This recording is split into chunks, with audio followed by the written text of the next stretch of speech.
Hello, this is a guy who likes fanfiction and is too lazy to read, so here is Protector of the Fairies in audio form. Check the description for the links to the author. Protector of the Fairies. Journeying into the desert. I'm telling you something's off in here, Ichigo heard his Edala's self say in his mind. This isn't a good idea. You are hardly at your best and you want to fight Baragan like this. We've discussed this already, Ichigo shot back, continuing to walk through the desert of sand before him. His hollow disguise had been abandoned only recently after he stopped encountering even the odd one or two hollows, and now he had even had to stop using Sonido to progress further and stay undetected. He was getting close to Baragan's supposed fortress, if the data on it from Laxus was any indication. All he had were estimates though, and so talking to the beings in his mind was the greatest way to pass the time. Their latest topic was one he had heard his Edala's self coming back to a lot right now. His ability to fight. Considering I've been using the time since fighting the Quincy to draw in magic, my reserves are back up to decent levels. I'm not going to burn out anytime soon and should be able to utilize my Bankai for a decent amount of time. Just because you can, doesn't mean there won't be problems. He could hear his Edala's self let out a groan of frustration in his mind.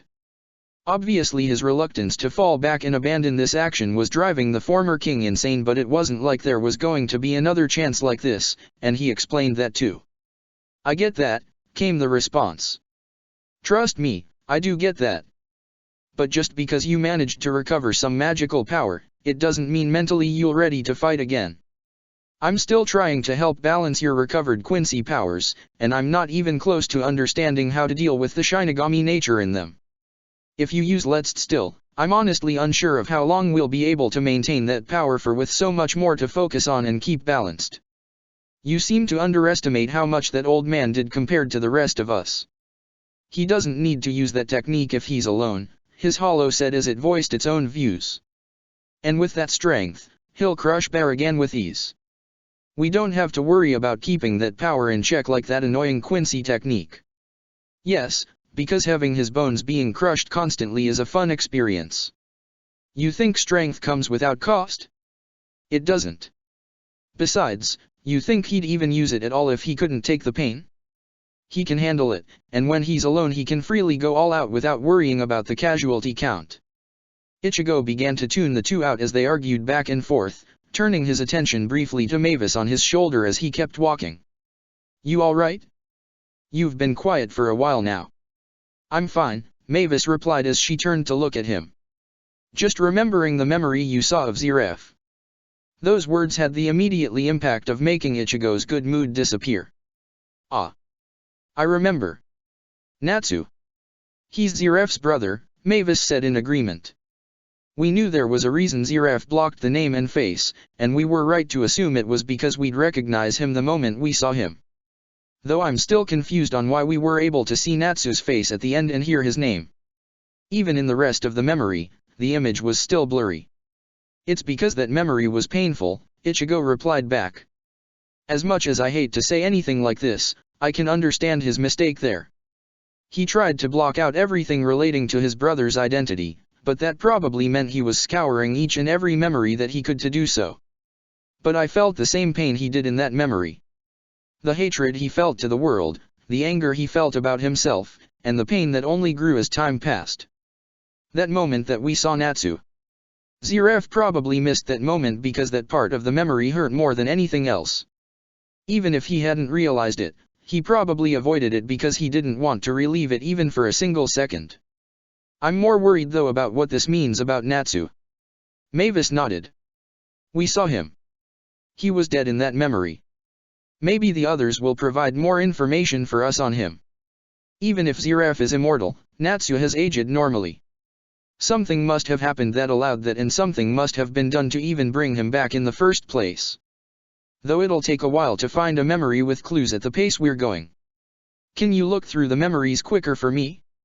I think I'm starting to get an understanding on Zeref, but at this rate we won't have time to spend more months on examining these memories in detail. We've seen how he began, and hopefully from here we'll be able to see what happened next. I'll make sure to save any memories that hold promise for you to fully view later on. Do you mind if I go ahead and get a start now? I don't want to leave you alone, but with this much time I might as well get ahead on them while I have the chance. Plus there's something I want to check out too, so I can kill two birds with one stone. Go ahead, Ichigo said, watching for a moment as Mavis disappeared from his shoulder and returned to his soul. It was an odd feeling, to be honest. He had originally been afraid that he would have had troubles from her with the loss of the absorb, but here she was able to still freely manifest out from her hiding place in his soul. Uriu had theorized that they had their own individual scripts buried underneath Waiwaka's own, and that those fragments from Waiwak had been influenced as a result and taken on those abilities to some degree, but they hadn't really had proof until now. But he could tell it felt far too different to what he had grown familiar with. Whatever combat abilities it might have had were non-existent, it appeared, likely because the absorb had replaced any need for any. Instead, the feeling he got from it was that it functioned similar to his memory copying technique and the ability he had used before to hide items in his soul. He wondered what had happened to Uriu's. Had his taken on a similar state? Or had it developed differently due to the different fragment of Waiwak influencing it? He would have liked to ask, but there hadn't been time when he had the chance. Plus Uriu appeared to have some issue with his father that he had been conflicted with, and he hadn't wanted to disturb that considering his own troubles with his father in the past.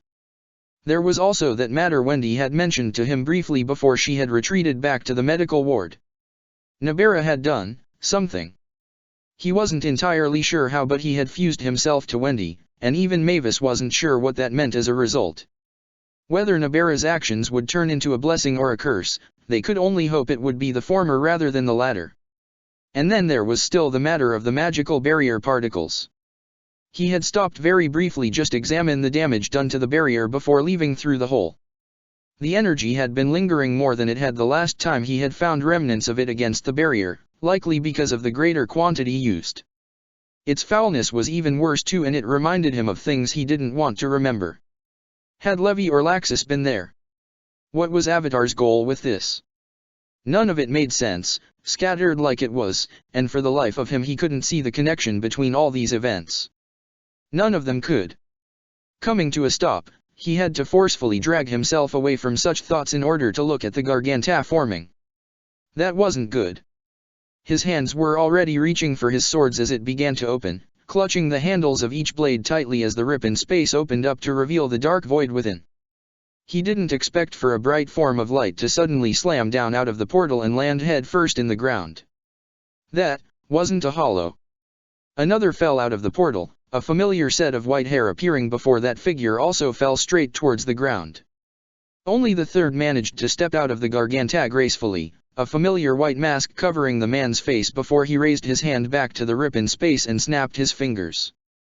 From each side, the Garganta slowly began to close until the ends being sealed reached the middle and the whole thing vanished. Only then did the bone-white mask on the familiar figure's face fade away, revealing the smirk he had almost expected to see the moment he had recognized these individuals. Shinji. What are you doing here? What do you think? Shinji replied in amusement. I overheard Kisuke and the others talking and realized what you were going to do from that. So naturally I grabbed my gear as quickly as I could and headed right on after you. With some tag-alongs. You weren't exactly being subtle when I found you, said Toshiro as he pushed himself out of the sand, helping Mr. out himself before shaking some of it out of his hair. I found out almost immediately. That's because I ran past you and you followed me. The chances of that were already extremely low. And then you ended up talking too loudly about your plans as you ran into me, Mr. added as he tried to wipe away the sand from his suit before realizing it was becoming a futile effort. I'm amazed our group is this small as it is. I'm not going to find Nozomi popping up next, am I? Ichigo asked. He had expected amusement or even some kind of acknowledgement that he was right. Not what he got instead, looks of concern sent his way. What? This might not be the best time to mention this, muttered Shinji, scratching the back of his awkwardly before lowering it and shrugged. Might as well treat this like a band-aid. Nozomi's missing. Sorry. Could you repeat that? Shinji heard most of it, Mr. said, walking towards Ichigo with Toshiro while Shinji brought himself back down from the air. Apparently she never returned to the Genesis. Why she didn't or what happened is unclear, but... Well, I do trust her, so I'm sure she's fine, but the timing of this is suspicious. And seeing your reaction right now means that you definitely didn't expect this either. The enemy does know how important she is to a lot of our movements. There aren't many that could stop her like this though. Except maybe Yukio, Ichigo muttered. Nozomi said he was interested in her. That's twice now that he's trapped her in his own dimension. Once at the Magic Council and then again for a brief period when Ziref and Alvarez made a move on the Celestial Spirit King. Knowing her she'll be fine, Mist Agan added quickly, his attempts to reassure Ichigo not working as well as he wanted with his own worry leaking in, but we thought you should at least know now rather than later. Thanks, Ichigo muttered gratefully. I'm sure she'll be alright. She's capable of escaping his dimension anyway if he was the cause of it. But that has a tendency to cause a time delay depending on how the dimensions are overlapping, so she could be gone, but safe, for a while. Until then there isn't much we can do about it. Tilting his head curiously, he quickly added, though how did you even catch up to me? I had a hard start from the North Battlefield, and I don't remember you ever using a Garganta before. How did you do it? Oh, it was simple, Shinji said boastfully. All it needed was the right instinct to open up the doorway. Ichigo nodded in agreement at his words. It was certainly true that hollow abilities functioned very much off instincts. While it could be difficult to fully master them, the skills that came naturally to all hollows were very much simple once you managed to use them once. Impressive. I didn't even know we could make one, but then I was always more bothered with the physical abilities like Sonido and instant regeneration. How come you never mentioned it before? Ah. Well, it's because He only got it working today, Taoshiro said before Shinji could try and make up an excuse. He said all his other attempts had failed because he couldn't figure out the right trigger for it. Details, Shinji said as he waved the previous failures away. It worked when it needed to, as I thought it would. I just never had the right need to use it, and so I couldn't summon up the hollow instincts necessary to learn how to open the Garganta. Well, that's good to hear, Ichigo said. Shinji shot back a more honest smile for a moment before he noticed a hand landing on his shoulder, Ichigo pushing past him before walking away from the group.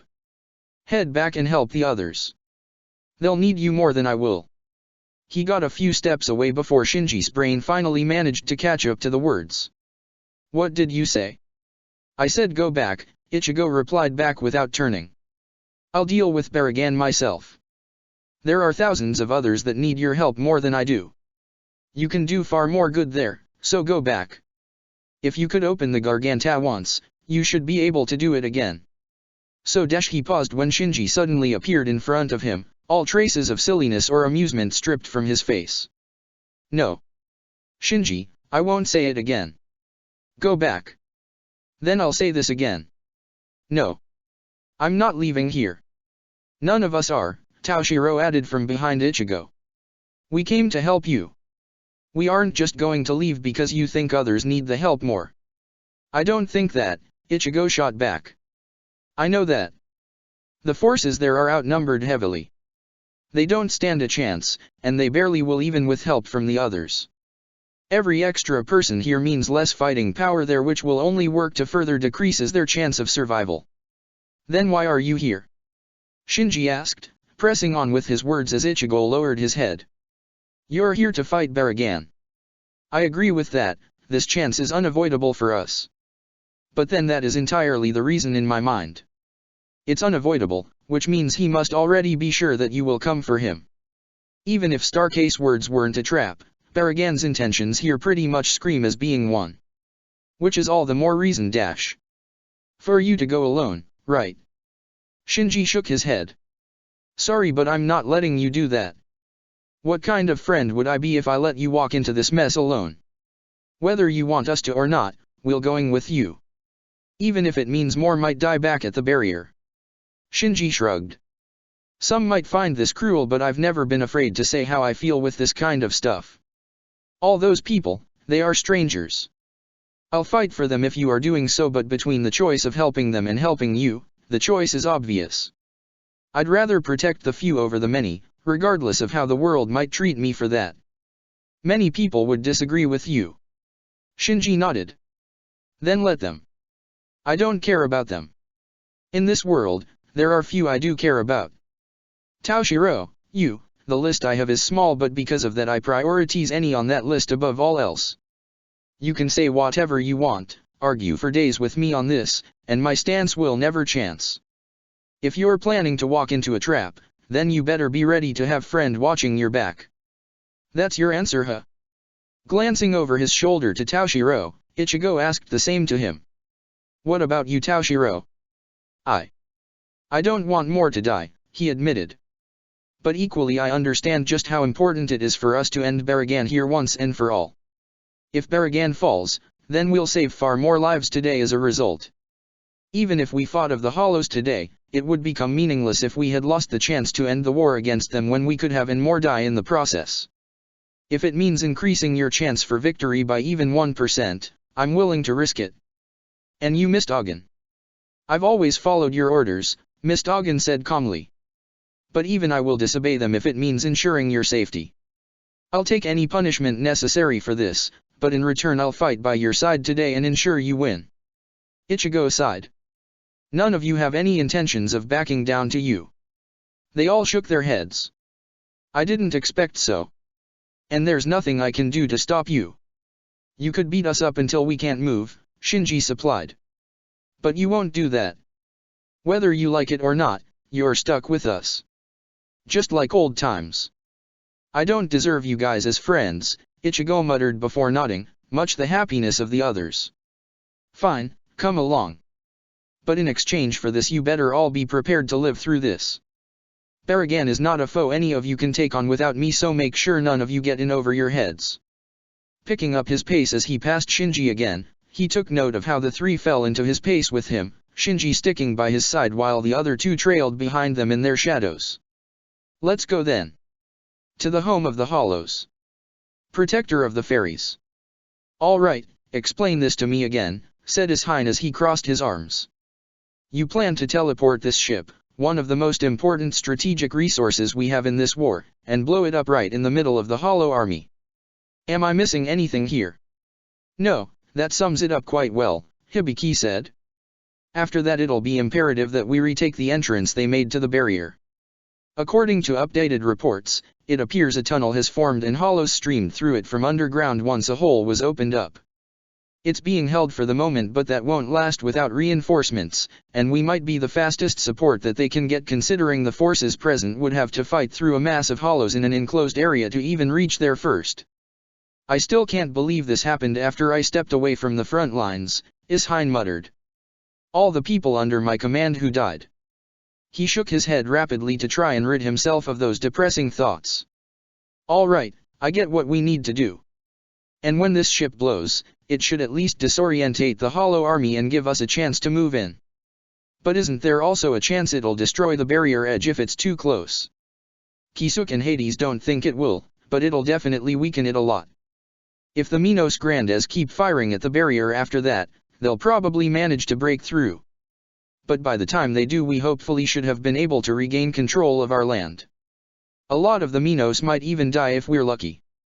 Honestly, it depends on how large the blast zone is. You're not sure? Hibiki shrugged. This ship is advanced. Like really advanced. The technology is a mix of our current level and some from decades ahead of our time. All the blueprints we have, we got from Hades' own airship and improved from there. And the actual potential of this technology is meant to be centuries ahead since we only have a fraction of its full capabilities unlocked after all this time. I can predict how large the blast zone will be typically, but I can always be wrong since we just about have a basic understanding of half this technology. Glancing around at the ship for a moment, Ishine slowly shook his head in disappointment. It's a shame we're going to have to lose this ship. It's been a great help for many. It has been, but after the Quincy grounded it we already would have trouble repairing it in the first place. Even if we had teams working overtime on repairing the missing engine and hull, we would never finish it in time. And we can't afford to let even a scrap of this technology fall into enemy hands either. Could you imagine the destruction Alvarez could do if they had even one part of this ship replicated in their entire fleet? It would be a massacre, Ishine agreed. They lost significant numbers, but if they had this level of technological advancement in what remained, it would make them even more dangerous than when they were attacking the barrier in mass. Exactly. I'm funneling power into all systems right now too to prepare for an overload. When the reactor blows, it should take everything with it. But on the off chance it doesn't, the sudden influx of power into systems already full of power should, and I say should because I've never had a chance to test this, damage the more delicate internal components beyond repair and prevent any enemies from learning about them. A miniaturized Etherian cannon is useless with just the shell if you don't know how the technology was miniaturized in the first place. I assume you have already began evacuating anything of importance. I've sent a message to everyone on board to tell them to be quick about it too. All except a few missing crewmates. Ichigo's not here, I'm assuming. Well, he had already gone ahead, but I'm actually talking about some others. Shinji, Taoshiro, and Miss Dogen have all vanished. I'd be worried, but you know where they're going. Is Hein finished for Hibiki, getting a nod in return. And where, pray tell me, do you think they are all going together? Baragan's base? We don't know that for certain, but it's the most likely outcome based on what we know so far. Stopping to look at how Hein was taking the news, Hibiki raised an eyebrow briefly when he didn't get much of a reaction from him. You're taking this well? Ichigo will do what he wants. And going after the enemy boss right now, while hasty, does have its advantages. Better for me to trust that they'll succeed and for us to focus on the enemy before us right now. Let's take this one problem at a time. Starting with how you plan to blow the Genesis up. You said you would cause the reactor to melt down, but how? We increase the energy output, Hibiki explained. The reactor has what we call its safe operating limit. Typically we use that as our benchmark for 100% power. Above that we can begin generating even more power, which means even more power for all systems however we might want to distribute it. But as the previous name would tell you, it's above what is safe. The reactor as a result will begin to undergo a meltdown, breaking apart under the pressure it's enduring in order to produce that much extra power. By pushing it to its max immediately, we can ensure that reaction happens in a less than ideal way. Especially if we keep the energy stored inside and let it build. And when it finally hits critical mass, the reactor will give and all that power will escape outwards, engulfing everything around it that doesn't have some kind of shielding capable of handling a blast equivalent to a small, decent-sized portion of Etherian. And this can be done remotely. Hibiki paused for a moment. Not quite. I won't be able to start the meltdown until the ship has been teleported. Otherwise it could interfere with Mest's magic when he teleports us all there. And afterwards, there is the time necessary to bring the reactor to meltdown. I'd estimate it would take about 5 minutes at most considering we are trying to completely break the ship, but that also means we have 5 minutes to wait until it goes. Once set up there isn't much we need to do. But if something was to go wrong and the Hollows attacked, we need to guard the ship until that point, as Hein said in realization.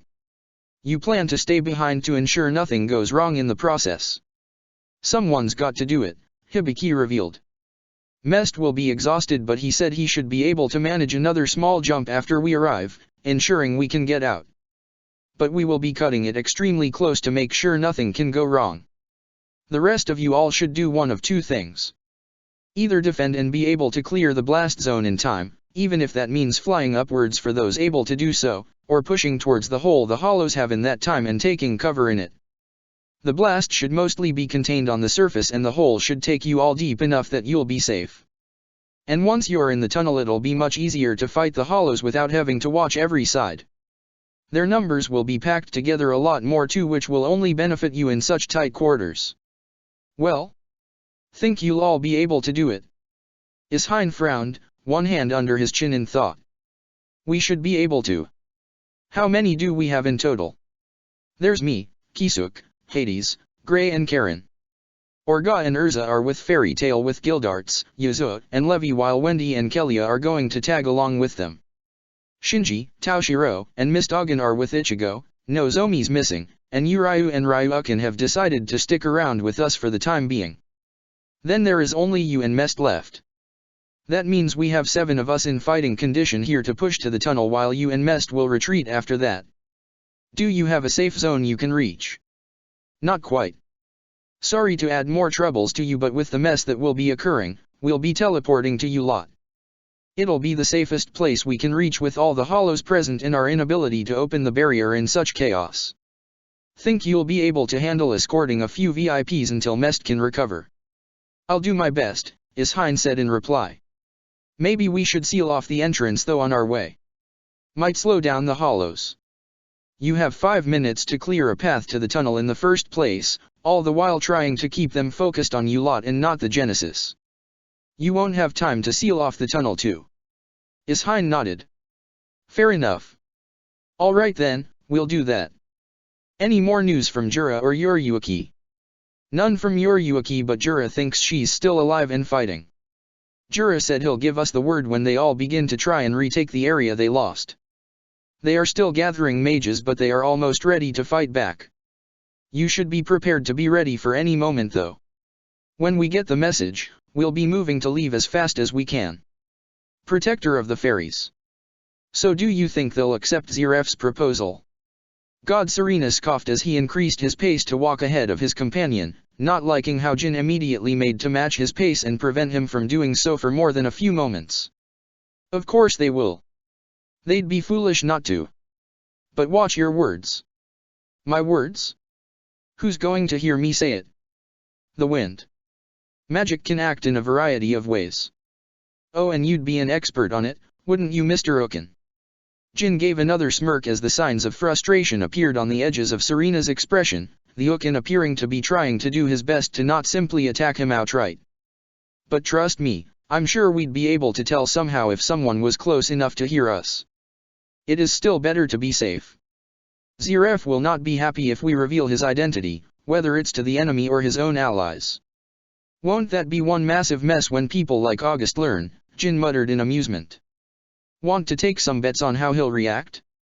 I'm sure that artificially made son of his will have a mental breakdown too, considering how much Larcade has been talking about being the one to rid him of Ziref for him. The idiot doesn't even remember his own past with all the modifications done to him. It's hilarious to see Ziref's reactions every time he hears Larcade's boosts and attempts for praise when he doesn't even understand why he seeks it so much. I'd rather not push our luck. Besides, we have more important matters to deal with right now than your foolish betting. Yeah, Jin said, not at all apologetic for his attempts at messing with him. I'm surprised we've been kept this long though. Doesn't he know we can't wait this long? August will be coming to pick us up soon and we still need to travel to the meetup point. He'll be here, God Serena replied simply. Even he knows it's in bad form to keep a star waiting. Be patient a little while longer. I think I can even see him now. Turning his head towards the edge of the golden barrier they were at, Jin opened his eyes slightly to stare at the approaching figure. Yep, there he is. He kept us waiting long enough. It takes time for an individual such as himself to travel from one place to another, especially with the number of eyes watching him. Oh, I know, Jin replied, resting his hands behind his head. Still doesn't mean I have to stop complaining. Waiting for the man to finish approaching them, Jin added to God Serena, think he's got some new order for us? He hasn't given one in months beyond stay put. If he's calling us out, something must have changed. Obviously, God Serena stated. The main actors have all been gathered and the play is entering its final act. With the demons gone, the Quincy mostly demolished, and the current attempt on Barragan's part, all the while Acknowledge draws near, it's only natural that he has decided to act. Pretty soon the play will hit its climax, so it is only natural that we will also be moving more as a result. Fair enough. So long as I get a shot at my goal, I'm fine with whatever he's got for us. I assume you are too. Indeed. My old allies were far too naive in their actions, but at least soon I'll be able to prove to them I was right. But enough of that for now. He's here. The edge of the barrier before them briefly glowed before a small section began to lower. It was a gateway, like many of the others used around the barrier. The difference here was that it wasn't one of the official ones at the main battlefields, nor one of the personal ones Ichigo Kurosaka could make on demand. Stepping out of it, cloaked in a dark cloak that hid his magical power, stood a weary-looking man who was making moves to remove his hood. With it pulled free, long white hair was free to fall down the man's back, revealing to them a face they doubted anyone would be unable to recognize. Thank you for meeting me on such short notice, Juoshiro said as he stood before the two. I'm glad you both could make it. Protector of the fairies. Did you see the look on his face? Levi tried to hold in her laughs before giving up entirely, clutching her sides as she fell back against the bed she was sitting on. Oh God. Haha. That was the best. Do you think he'll really mention us to Ichigo? You fail to recognize the severity your actions could cause, a female voice called out to her. Levi briefly managed to look up as her laughter subsided, the dark-skinned woman with white hair that she had met a few times staring down at her angrily. What was her name again? She didn't remember it, so that meant she had either ignored or it hadn't been listening when it was given. Hello Briar, she heard the pink-haired girl nearby said, the smile she wore being sent towards her instead of the woman in question. She'd have to thank Arlok's granddaughter later. Mary was a lifesaver at times like this. It wasn't that she wanted to start fights with half the group in Avatar. They just had a very big difference of opinion on what they should be doing with their power, and it was easier to deal with without messes like this being caused when they could have been averted. Did you get back from your mission? What happened? It was a dud, Briar responded angrily. It was meant to hold a cache of information on the time period of our Lord, and instead it contained nothing more than the scratches of heretics. Is that so? I hope you burnt it all to the ground then. Of course I did, the woman replied, her anger making way for an expression of adoration. I hope Lord Mimiheiji was happy with his offering. And people say I'm sick, Levi muttered, pushing herself back up into a sitting position. So, let's hear it Briar. What did I do? Briar's anger returned in full force as she turned back towards her.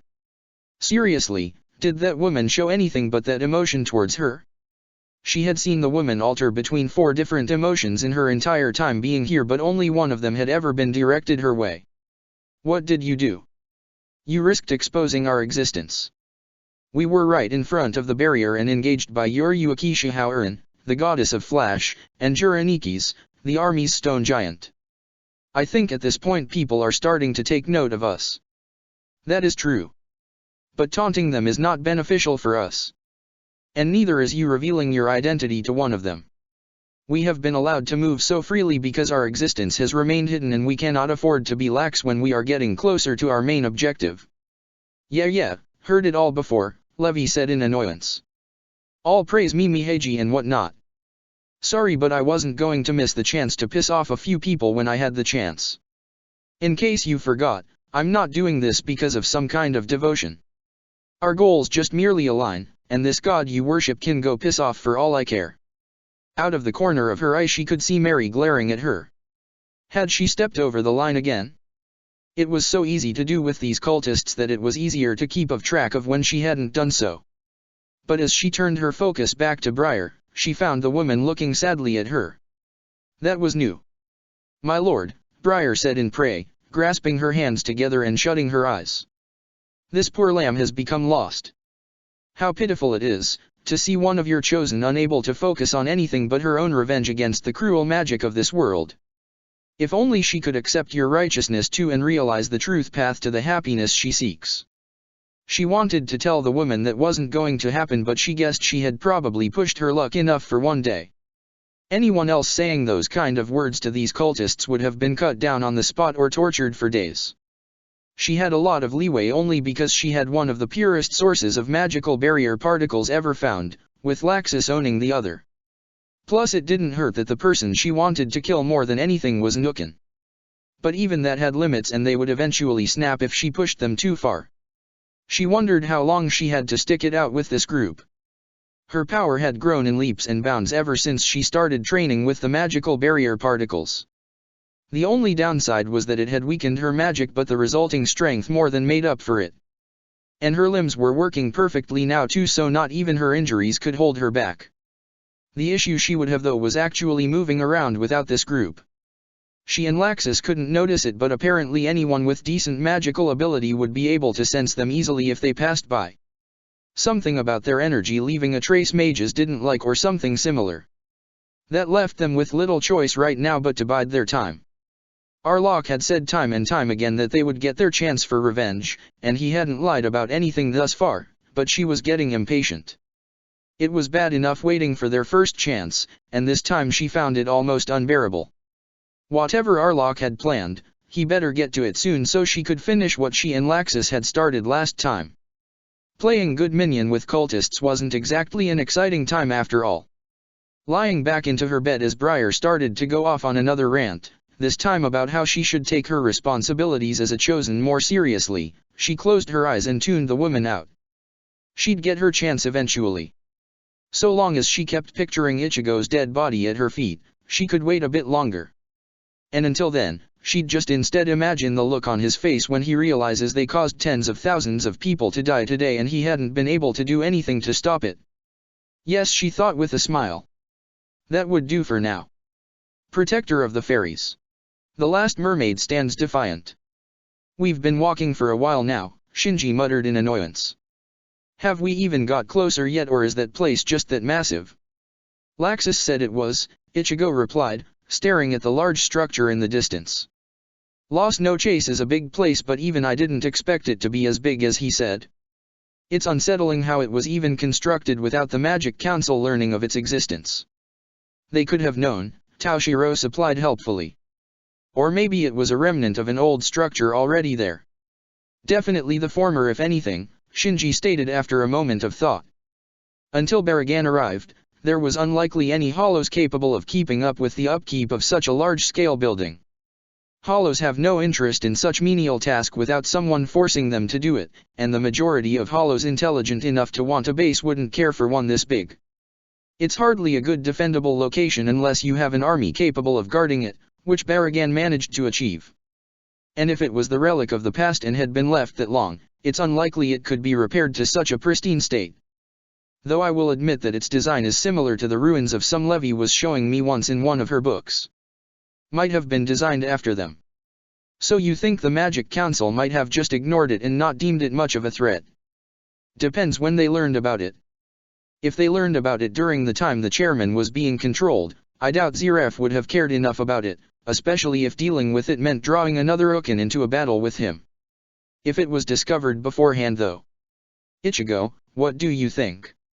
You worked for them for a time. Would someone like Juashiro have done anything about it?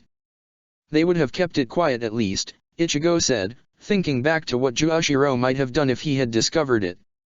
They'd want to work out what to do and whether it would be possible to deal with the situation. More pressing threats might have drawn attention away from it, and there's even the possibility that they hadn't deemed it dangerous enough to warrant immediate action. Depending on the situation, it could be harder to fight the Hollows in their own turf than in ours, or at least that's the belief based on them not knowing about the army of Hollows we now face. If they had learned about such numbers they would have done something far sooner, I like to think. That's true, Shinji muttered. The sheer amount of Minos Grandes we've encountered in this war would have needed to be hidden somewhere. There is probably some special place out in this desert where they were hidden away at, since the amount of people that actually entered Hueco Mundo were few and far in between. We sure none are left here? Wouldn't want some hidden surprises on top of this mission of ours. This trap is meant to be appealing because it's unavoidable, Ichigo replied calmly. Having some left behind would just send the wrong message. Baragan is unlikely to have. Ichigo paused, an odd thought occurring as he replayed what he had just said. Have I? Have we had this conversation already? Have we? Shinji came to a stop with the others, glancing around briefly and looking at their surroundings. You know, I kind of feel the same. Taoshiro, what about you? It does feel like we've discussed this before, came the white-haired Shinigami's response. Mist Agen. Deja vu, Mist Agen muttered quietly. Why didn't you saying anything? He added even quiet, more forcefully. I just noticed myself. What? Mist Agen looked towards Taoshiro, wide eyes being aimed at the Shinigami for a moment until he recomposed himself. Sorry, I didn't mean that. Just annoyed at myself for noticing. It's fine, Mist Agen, Ichigo said. Don't blame yourself for not noticing anything. None of us have until now. But why have we had this conversation before? Something's messing with us, Shinji stated, his eyes resting back on the site of their destination. We haven't been getting closer to that place, but that may very well be intentional. If a trap was to be placed here, I'd expect it would be one that would work best with the environment around us. It likely covers a short width too. Too costly to cover a massive area if it needs to encircle the base. Think you could use Mavis to do that fairy sphere trick of yours to get us past this point? Worth a short. I'll get her attention. Hopefully she's not too engrossed in handling a favor I asked her for to help us out here. It didn't take much for his thoughts to reach her. After a few moments of quickly explaining the situation, she was already taking form hanging from his shoulder and eyeing the area around them. Well. Time magic, Mavis muttered, glancing around different points with interest. Impressive work to be honest. There's a bound area where time continuously loops back. A few minutes at most from the look of it. So we have to get out of the zone before it loops back? Toshiro asked, getting a shake of her head from Mavis. No, not now that you all noticed the loop. While the area we're in loops back, it's very different with people. If we had been in here when it started, we would have been constantly affected because we would have been recorded as natural pieces of the zone. But since we're foreign entities, it can only try and pull us back. Our bodies will be caught in it, but our minds are another matter entirely, only suppressed by the effect so long as we don't notice. Once you realize you're in the loop, its grip on you massively weakens. Great, Shinji stated as he prepared to move forward. Then we can just hurry on ahead and leave this place before it starts again. Mavis shook her head once again, however. If it was that easy, it wouldn't be here. Once one person realizes the loop is occurring, the game would be given away. Up ahead I can see far more fluctuations in time, suggesting there are a variety more layers to this trap. Each probably shortens how long you are in the loop for until you get trapped, even if you try to force your way through, resulting in your only option to be to retreat until you can find a way to punch through it. Quite clever really. It would have made Baragan's base almost inaccessible through normal means, delaying any attacks for a time to prevent large-scale surprise attacks, but then if there wasn't a way around it, then there would be no way the Hollows could reach him. They could still use Gargantes, Shinji pointed out. It would be a hassle, but it would work. I stand corrected then, Mavis muttered. Though. What is it? Gargantes leave a noticeable trace on use. Given enough time, I'm sure someone in Ishgar could learn how to stop them from reaching where they need to go, at least by stopping the dimension from being able to open up in our area. If that happened, this place could still be put under siege.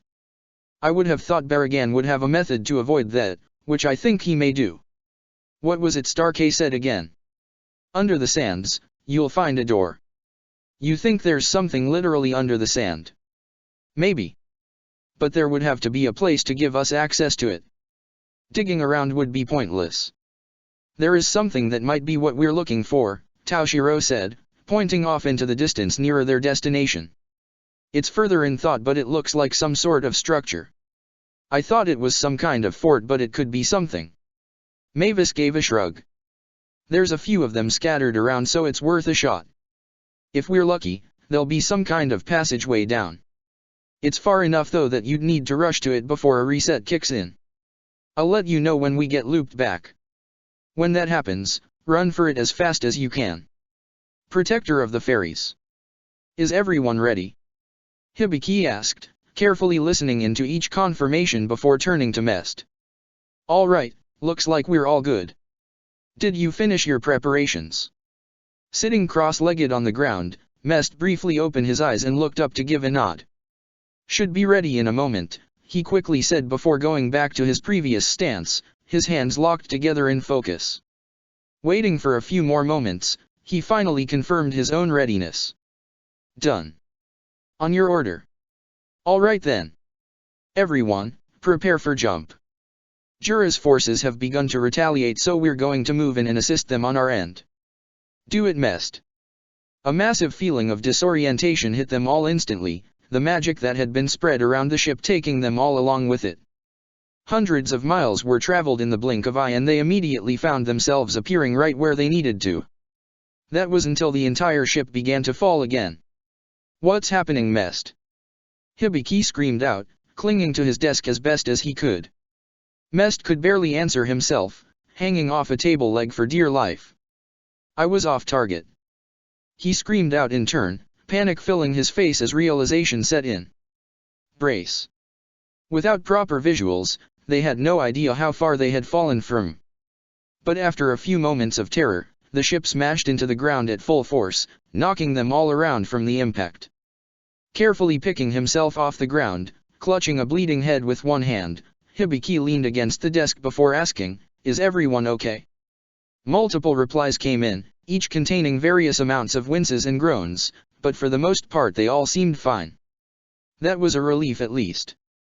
Pulling up an archive screen to try and get the lay of the land, Hibiki's eyes widened as the color drained from his face.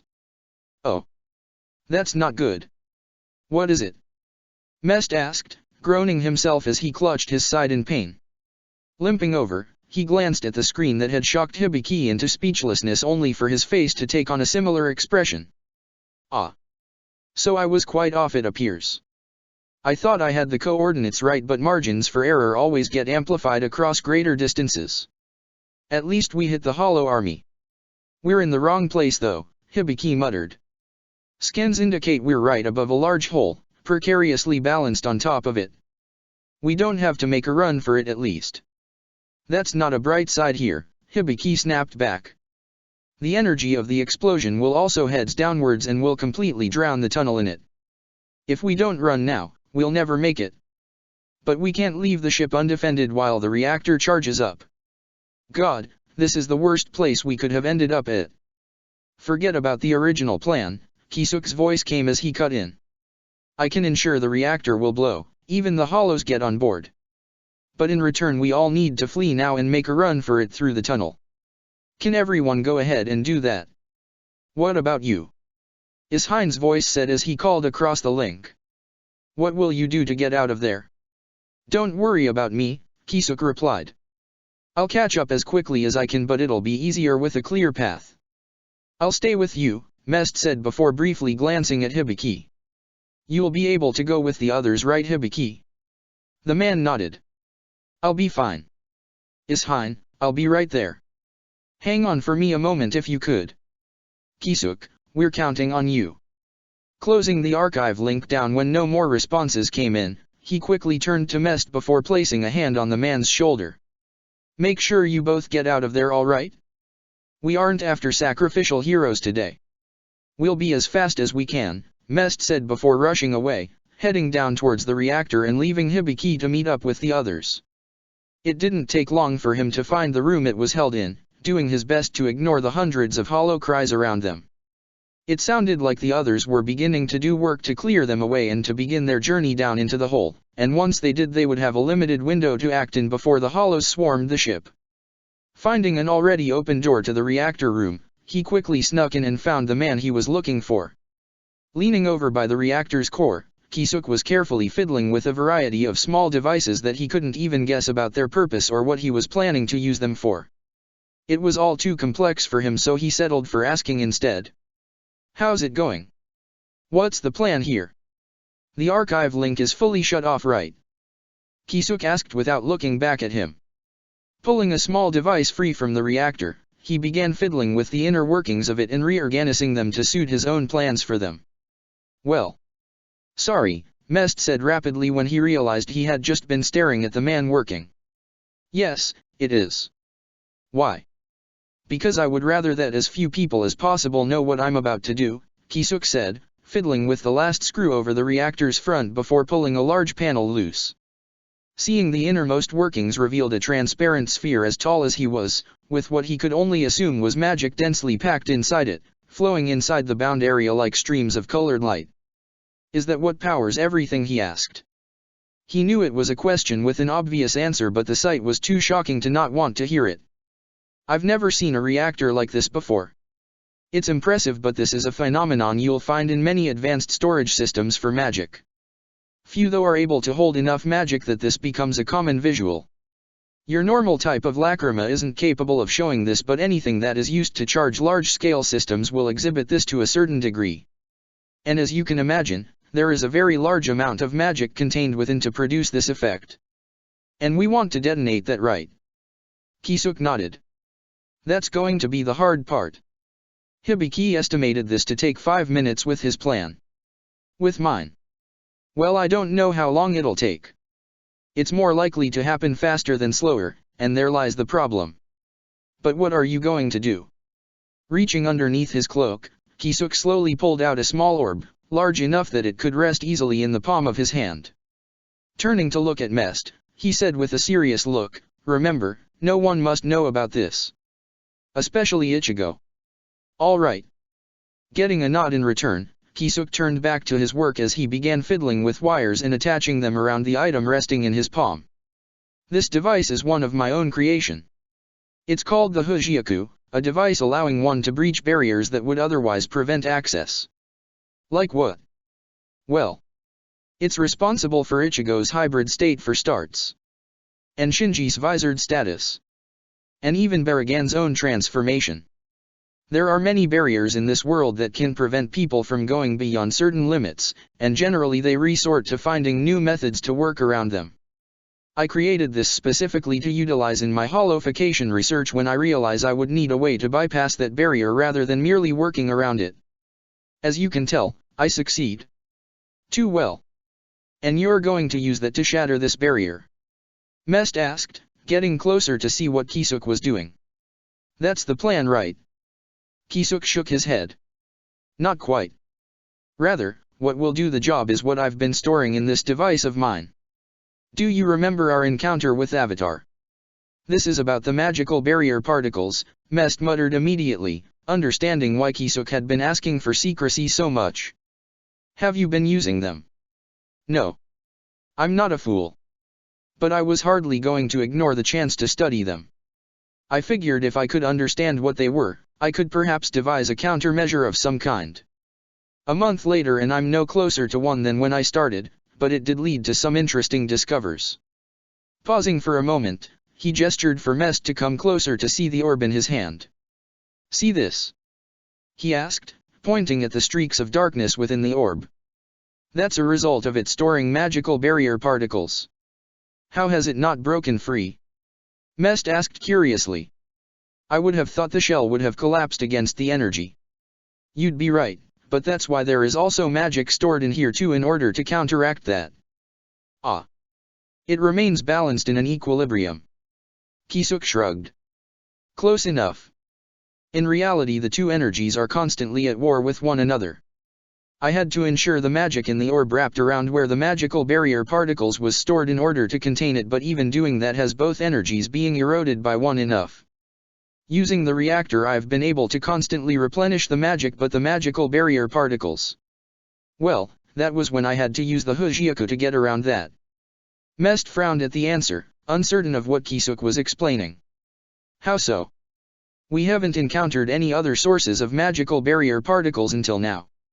"Did you keep some on the ship in secret?" "Apart from this lot, I mean." A shake of the man's head gave him his answer. "No. Rather, I used the Hujioku's innate power on the world and broke down some barriers. More specifically, I broke down the barriers between the Hujioku and whatever would stop it obtaining more energy. I almost messed up and caused the energy to leak out, but by adding more magic I managed to stabilize it. Since then, there has been a constant stream of magical barrier particles entering the Hujioku at the same rate that they are destroyed it." "But, where is it coming from?" "Where indeed," Kisuk muttered. "That question has bugged me more than I'd like to admit, but there is little we can do about it right now beyond speculate. Regardless, what I plan to do here is increase the rate it takes in the magical barrier particles from the source and have it cause a chain reaction with the reactor's own internal supplies. Tests have shown that both energies get more ferocious when in contact with one another, so I expect the resulting yield of detonate to increase as a result as the two energies clashing. Which means we have until the magic holding the contained magical barrier particles back to get out of here.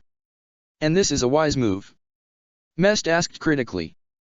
"You understand that you are releasing what must be a massive quantity of magical barrier particles in the midst of the enemy. If that energy hits the barrier too, it'll strip it away, I'm aware," Kisuk stated. "But we have little options, and honestly this outcome is better than the current one. Lingering energy is less of an issue too, since the reactor's detonation will throw out enough energy to completely wipe out the magical barrier particles after their clash occurs. Have some faith." Attaching a last wire to the Hujioku, Kisuk placed it within before beginning to place the panel back over and loosely fix it in place. That'll do it anyway. I've began the process, so we need to get out of here. Still capable of teleporting us out of here? I am, Mest said as he offered out a hand for Kisuk to take. Hold on. I'll try and get us as close to the others as possible, but be aware we are jumping into uncertain territory. We'll need to be prepared to dodge the moment we appear in case we're in the way of any attacks. Just hurry up and do it, Kisuk stated, grabbing the man's hand and watching as the world around them shifted and brought them into an earth-filled tunnel. Protector of the Fairies. Another was coming. Lifting up the sheathed blade in her hands, she swung it with all her might, her own usage of gravity magic accelerating it directly into the hollow's chest. She could feel the body give way beneath her strike, but she had no time to check on the hollow's demise. The moment it was launched from her blade, she was already lunging at the hollow, reaching for one of her comrades. The sword was drawn for a brief moment, the bloodlust she felt from it filling her mind, before it was swung and immediately sheathed. That was all it took to sever the hollow's head from its body, saving her wounded friends. But there was still no time to rest. Not when there was still danger about. How many more were there? For every one she killed, another would be entering from one side of the tunnel to continue the assault. It was endless, and it had taken its toll on all of them. She had been the one to state her intentions to block the tunnel when they had realized they would lose if it remained open. So as hundreds had fled around her, she had charged instead. She had initially expected to be alone. She hadn't wanted to draw anyone into this mess with her, but she had forgotten just how strong her bonds were. Even if they had been walking into hell, Mermaid Heel had been willing to run right behind her for this cause. Those who had been too wounded from battle had fled upon her orders, and the rest that had been willing to follow her had done so, straight into the source of the hollow invasion. Momentum had a way of doing wonderful things. The hollows, drunk on their assumed victory, had been caught completely off guard when they should have been pushing their assault. And using their newly gained momentum, they pushed down as far as they could before digging in.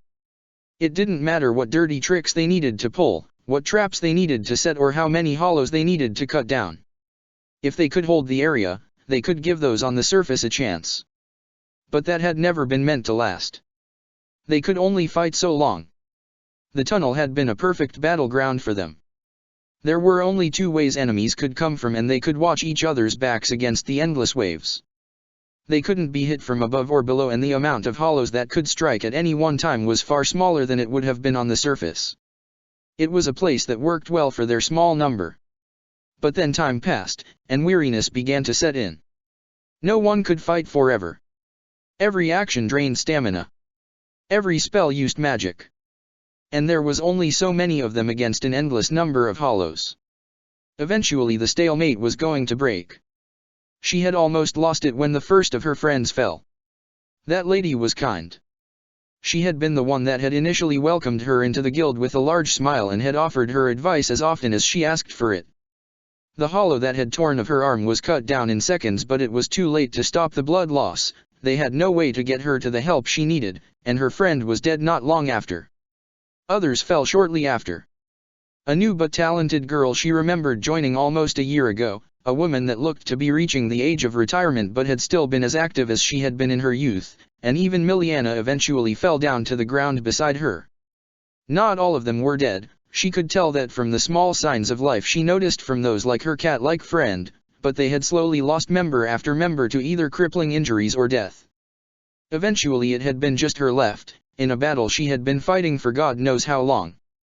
She had lost track some time ago when she had tried to throw away any distractions around her to keep her focus intact. Would help arrive soon? It had to if any of her friends still alive had any hope of surviving, and until that time occurred she had no intention of falling here. Even if it cost her an arm and a leg, she'd fight to the bitter end until help could arrive. Another roar from behind her. These hollows should really keep quiet if they wanted to surprise her. With a quick swing her sword was swatting the hollow away before she brought the sheathed sword up and carefully aimed its point towards the group of hollows rushing her from one side of the tunnel. Applying her gravity magic across its surface, she thrust the blade forward and let the energy fly, scattering them before they could make it a few feet towards her. That opening however let more hollows from behind her close the gap. Her gravity magic burst to life once more as she leapt across the gap towards them, her sword being drawn briefly to slash the first to pieces before she pulled it tightly back into its sheath. Another swing and a second hollow was sent flying like the others before it, but that time was used by the rest to draw nearer to her. They were trying to circle her, boxing her in and leaving her with no room to move around. It was a smart move, but she doubted that it would last for long with how disorganized these hollows could be.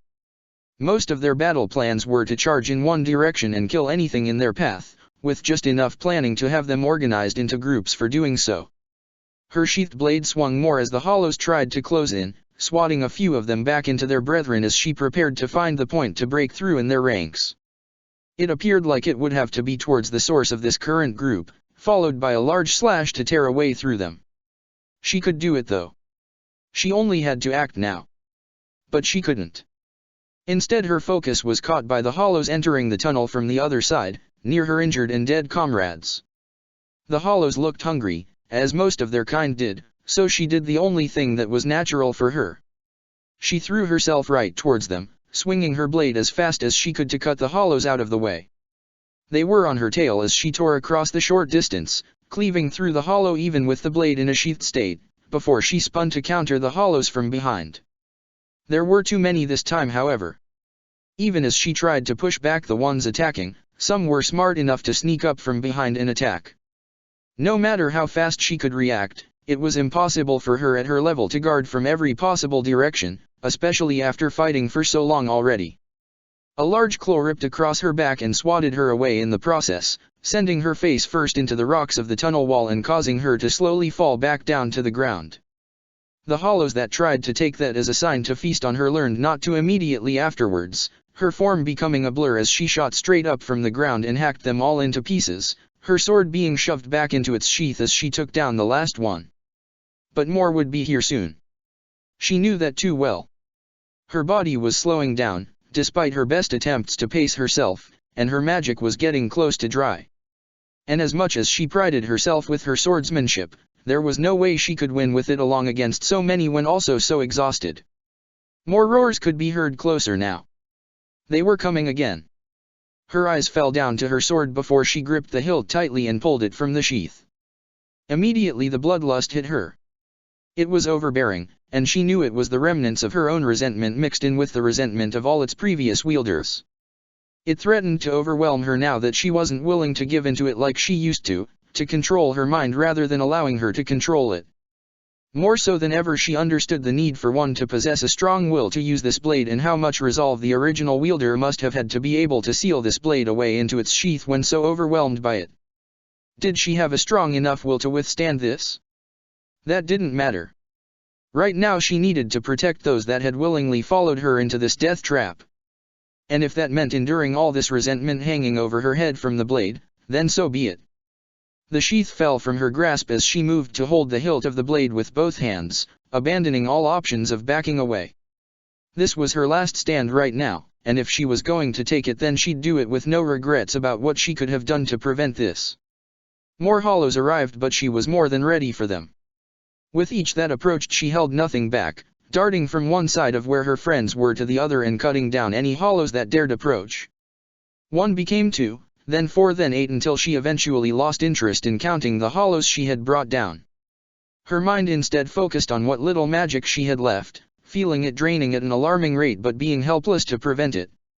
A lucky blow hit her on the side, leaving a deep gash that stretched across onto her chest, but the large release of a gravity wave from her blade tore entire rows of hollows into pieces.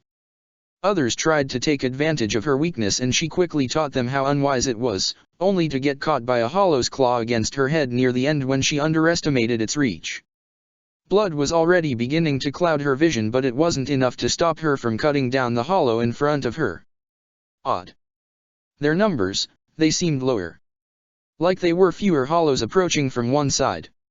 She couldn't focus on that for long though, her blade slicing through hollow after hollow that continued to approach her. Would her body give out first? Or would her magic? In the end it was neither. A hollow that she had recognized to be different stepped up, its eyes showing far more intelligence to them than any other hollow she had faced thus far. And its speed outstripped those of its allies too. Her blade had swung and met the slash of one of its arms, odd appendixes that had been shaped into points at the end, only for her blade to dig halfway in and snap in two. Her shock hadn't had time to set in when she immediately swung round again, pouring more magic than she thought necessary into the broken blade and releasing it directly up at the hollow's face. The result forced its mask into its skull and shattered it, but it was too late for her blade. She hadn't even noticed when it had started getting chipped. She had killed so many hollows since this started that she hadn't even been aware that it had been accumulating damage every time she had drawn it to cut down more enemies. However, despite the result being before her eyes, she didn't care. Instead, she reached down and pulled the longer blade piece from the hollow she had killed, holding it tightly in her other hand and ignoring the feeling of blood being drawn from its edge.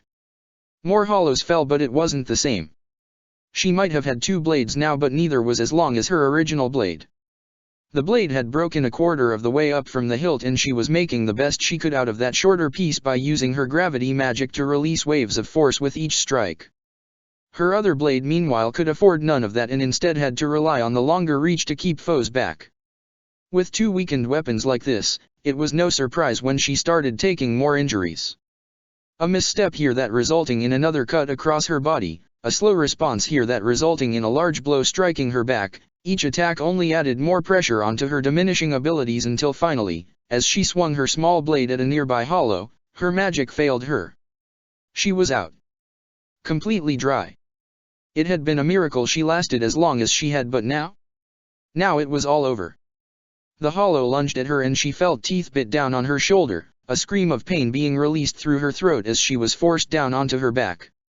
Even so, she continued to try and fight, stabbing the shorter blade into the back of the hollow's head deep enough for it to piece the mask. The hollow's body began to fade around her as she pushed off its disappearing body, barely able to keep her eyes open and trying to use the pain as adrenaline. She forced her eyes to meet those of the hollows surrounding her, daring them to try and attack and that she'd strike them all down in turn despite her state. And for some she was sure it worked. They were obviously intelligent enough to know how dangerous a wondered animal could be when they had nothing left to lose. But others knew as well as she did that she was on her last legs. She could barely keep herself awake, and she doubted she'd be getting back up if she fell again. The hollows charged as she made her last stand. Her sword began to swing, but her step forward was too weak, her body finally giving up on her as she fell. But rather than feeling the embrace of death, she felt another instead, a pair of arms grabbing her before she could hit the ground. Her eyes glanced up weakly to see the hollows falling, her savior holding a sword down in one hand while gripping her with his other. Other mages were there too, ones she didn't know and ones she did. And even one she recognized personally. "We did it," she muttered as she willingly surrendered to the sweet comfort of the darkness. "We made it." Protector of the Fairies. The first thing Kisuk noticed as he appeared was that he was standing on something soft. Glancing down, he realized immediately it wasn't a hollow and was instead human. Another moment passed and he had already confirmed that the woman they had appeared on was dead, large claw marks across her chest that revealed the bones within.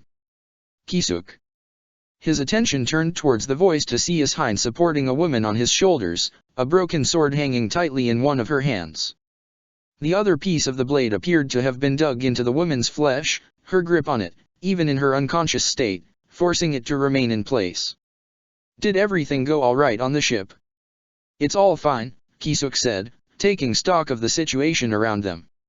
"How about you? What is this?" "Mermaid heel," Karen said before Ishain could, her voice sounding like it was broken to his ears. "Ah, this was the guild she was a part of, wasn't it? No wonder she sounded like that. These were my friends."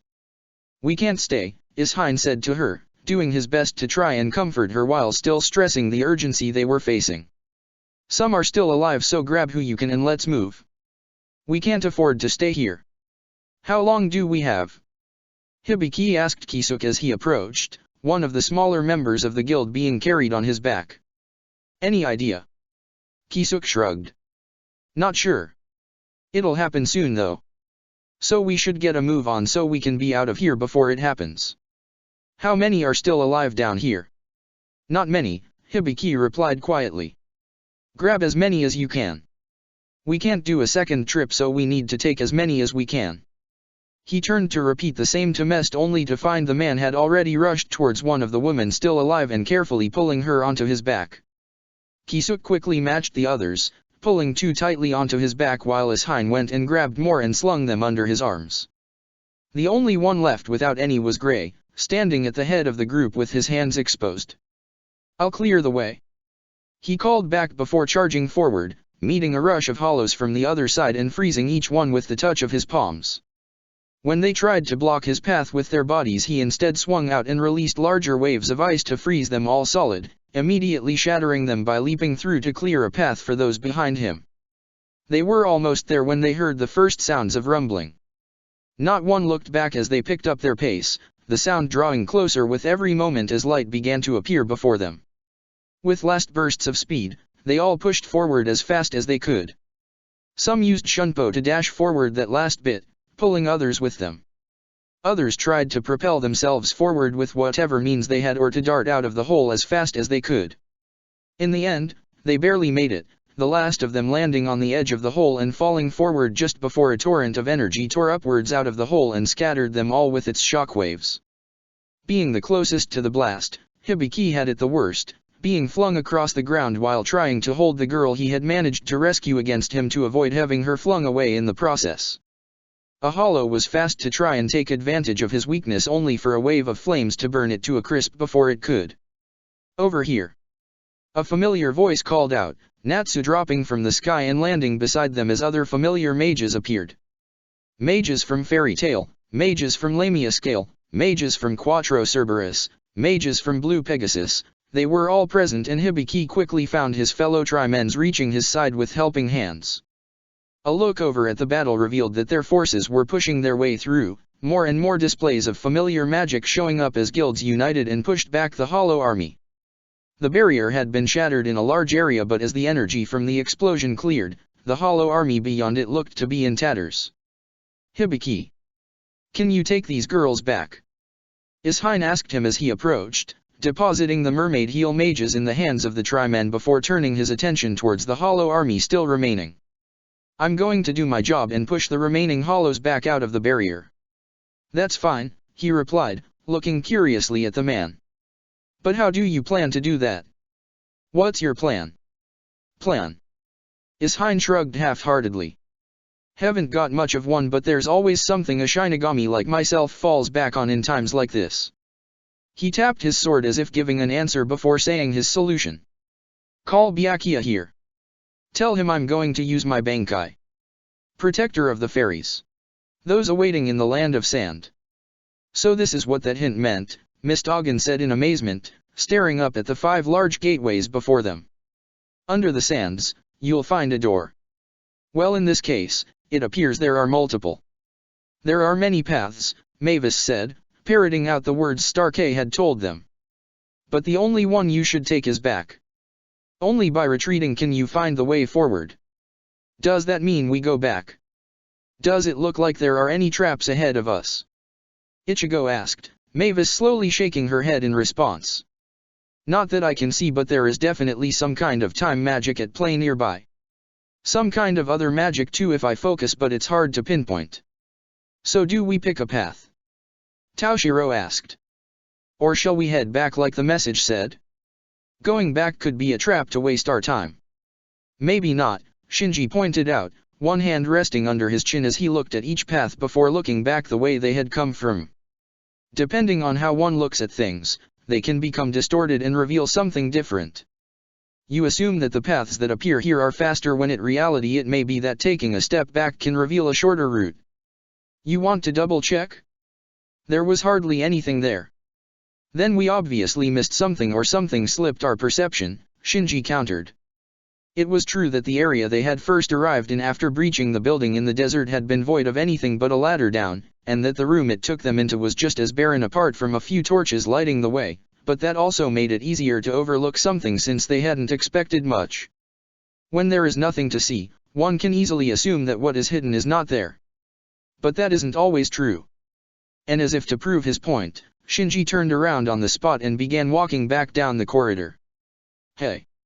Shinji! It's worth a shot, right?" Shinji called back, throwing a smirk over his shoulder as he dared them to follow him. Naturally they all did. None of them had any other solutions right now, so they'd try anything if one of them could think of something smart enough. After a few minutes of walking, however, something became very apparent to all of them. "This isn't the same place," Mavis stated, her eyes scanning around them as if trying to unravel the mystery hidden in the walls. "We crossed some kind of threshold, I think. The energy is different here. More saturated and active. Like the state it was at in Tartaros and Waiwaka's palace." "So can we assume we made it then?" Shinji asked confidently. "Barragan's palace, Las Noches. Any idea what trick they just pulled?" "I felt something. It felt familiar, in fact. Like a miniature Garganta. Is it possible? Maybe. Could have been layered over the path and set to trigger upon certain actions.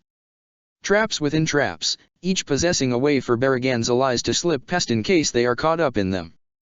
This one cut off a lot of travel time for us, putting us right in the fortress, but I'm still not sure where Barragan is."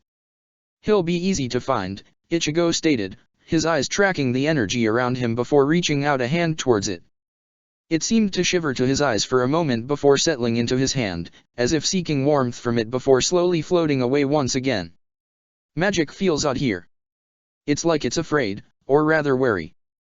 But I think I should be able to follow this trace to Barragan if need be." "Can he do the same?" Taoshiro asked. "We don't want to lose our element of surprise if we can. It'll be better if we can catch him before he can prepare. That's what this cloak is doing. It'll keep me hidden for a bit longer until we reach him, provided we don't encounter any trouble along the way." Pausing in mid-step, the others halting with him and turning to follow his gaze, he added, "I think we are at least going to learn whether or not we should have trusted Starkey now," as he noticed the hollow in question standing at the end of the hallway. Lazily raising a hand, the adult male-looking hollow let out a loud yawn, covering his mouth with one hand and closing his eyes tiredly for a few moments. "You took your time," he said as Ichigo began to slowly approach him again, backed up by the others. "I was wondering if you were even going to show up or not, or even if your friend passed on my message. It seems he did by the look of things and by the fact that you're here today of all days." "Your message turned out to be helpful," Ichigo said carefully, making sure that Starkey could see that one of his hands was resting on the hilt of his smaller blade. "So? What's your play here? We can't just trust you because you sent us a helpful message. Not when you're important enough that Barragan would take you with him to declare war on us. What are you trying to get out of this? Sleep?" At the looks of disbelief he got, Starkey let out another yawn before giving his head a little shake. "I'm being honest. I don't want anything really beyond Barragan being defeated. Maybe for you lot to ignore me as I leave afterwards, but really I don't want anything. I was happy with my life before, so long as Lilynet was with me, and if we wish to now we can always blend in with you humans thanks to becoming Aaron cars. So I really have nothing beyond trying to gain that freedom in this fight, something I had before, and it's not anything that would negatively impact you either. I just want some peace and quiet to live my life in. Which would give me plenty of time to lounge around for days on end if I wish. You went turncoat, for a chance to be able to sleep when you want." Taoshiro muttered in absolute disbelief. "You have to be kidding me. That's your entire goal in all of this? You want me to have some noble goal?" Starkey shrugged. "I guess preventing more unnecessary fighting would be nice. I'd just honestly like it if the world went back to how it was before this all started and before Barragan starting causing trouble for us. I was happy with that life, so there isn't anything wrong with wishing for it back, is there?" "Not at all," said Ichigo before Taoshiro could express more of his disbelief. "Though you're sure you're willing to work with us for this? If we fail, you'll be brought down with us. If you fail, it'll only be a matter of time until I die anyway. Barragan's desire for revenge will eventually bring about my own death, whether by his own hand or by the hands of another when I'm forced to do a mission I can't complete. Better now, when the odds are in our favor, than later, when this advantage here is gone."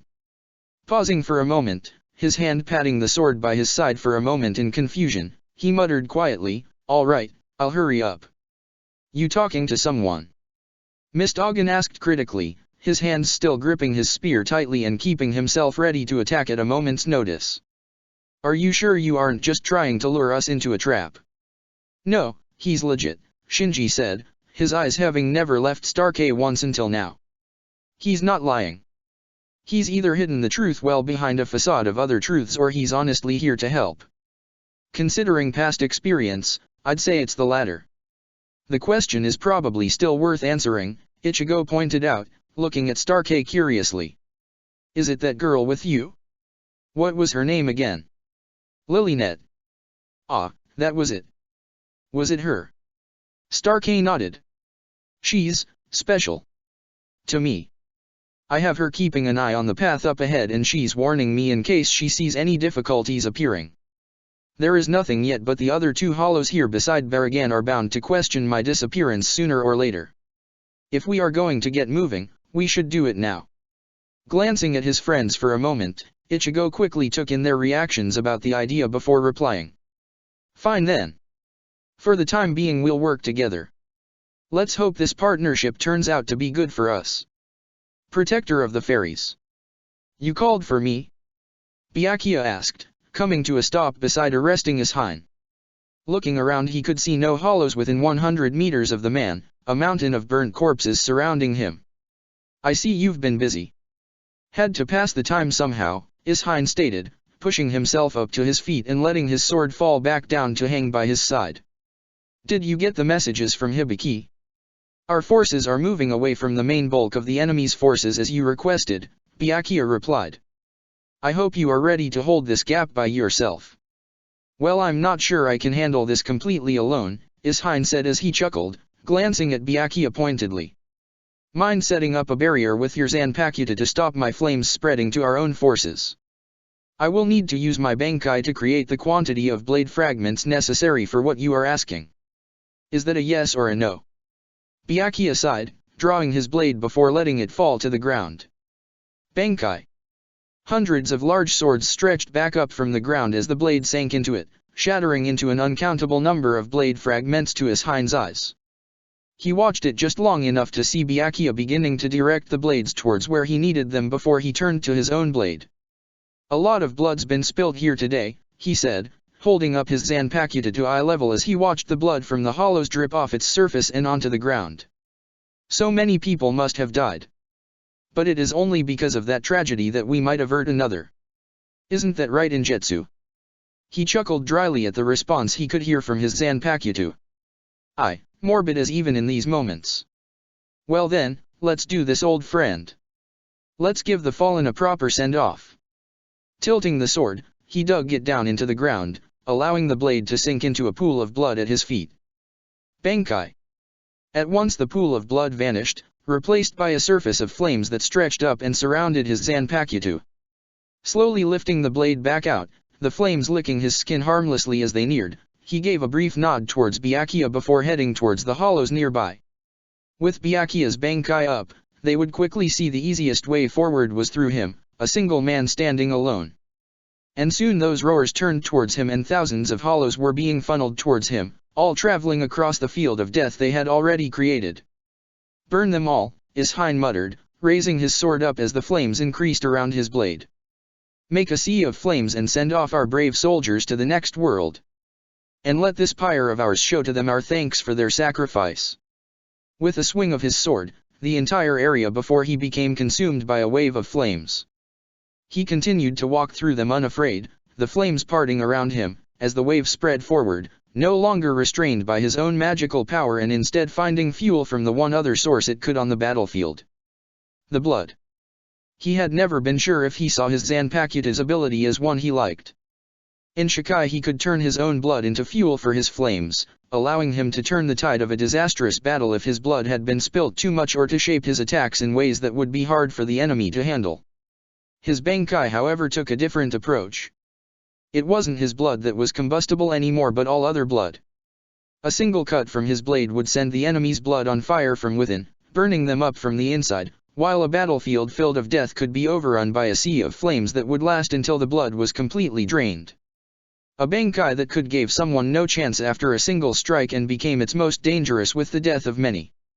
How could he say he outright that he liked such a power knowing that it was impossible, but he also knew he couldn't dislike such a power when it was the reason he could save more now. It let him turn the sacrifice of those that had fallen into his own strength for the sake of others. He doubted this would decide such a battle, however. With the large hole in the barrier, it wouldn't take long for many of the hollows to realize the safest option was to retreat. That was in their best interests really, but he hoped he could take as many down before that as he could. Then there was the matter of the espada. As much as he would like it to, he knew this sea of flames wouldn't kill them.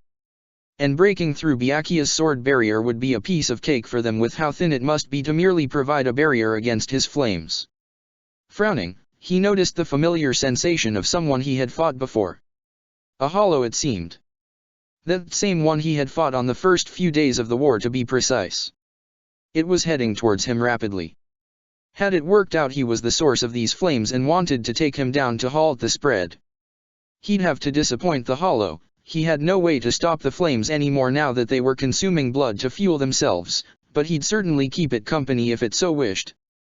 Increasing his pace, he felt his body begin to heat up, as if a fire had been lit inside his body. It seemed it had already begun. Everything was becoming much clearer, but he knew that would only last for so long. Better hurry and deal with all this, he muttered, rushing more urgently towards the incoming hollow in the hopes to settle the matter quickly and move on to any other enemies. Before I burn up from the inside myself. Protector of the fairies. Damn, Starkey muttered, finishing talking to the green-haired hollow girl they had met up with before resting a hand on her head to keep her in place, much to her annoyance if her squirming was anything to go by. All right, we might have a problem. And here it is, muttered Toshiro. I told you something like this would happen. It's not all bad, Starkey assured him. Just an unexpected issue. Haribel seems to have noticed that something is up and has been increasing her patrols around the area. Part of her route puts her right in our own path in a few minutes from here if we're unlucky, and even if we get past we won't be clear of her. Her position puts her close enough that she'll be able to reach Baragan faster than we can defeat him, even if we are all working together. She needs to be defeated if we stand a chance at this. Delayed at the very least. You said she was the third strongest espada, right? Yeah. The only people stronger than her are myself, Ulquiorra and Baragan. Haribel's dangerous, Lilynet added in support. She creates a ton of water and uses it to crush people. She shivered for a moment as a memory flashed across his mind. She used it a lot when she got annoyed to make people shut up. I don't even want to imagine what she is like when serious or in her resurrection. Water, huh? Muttered Shinji, glancing at Toshiro with a smirk. Think you can handle her? I should be able to, Toshiro stated.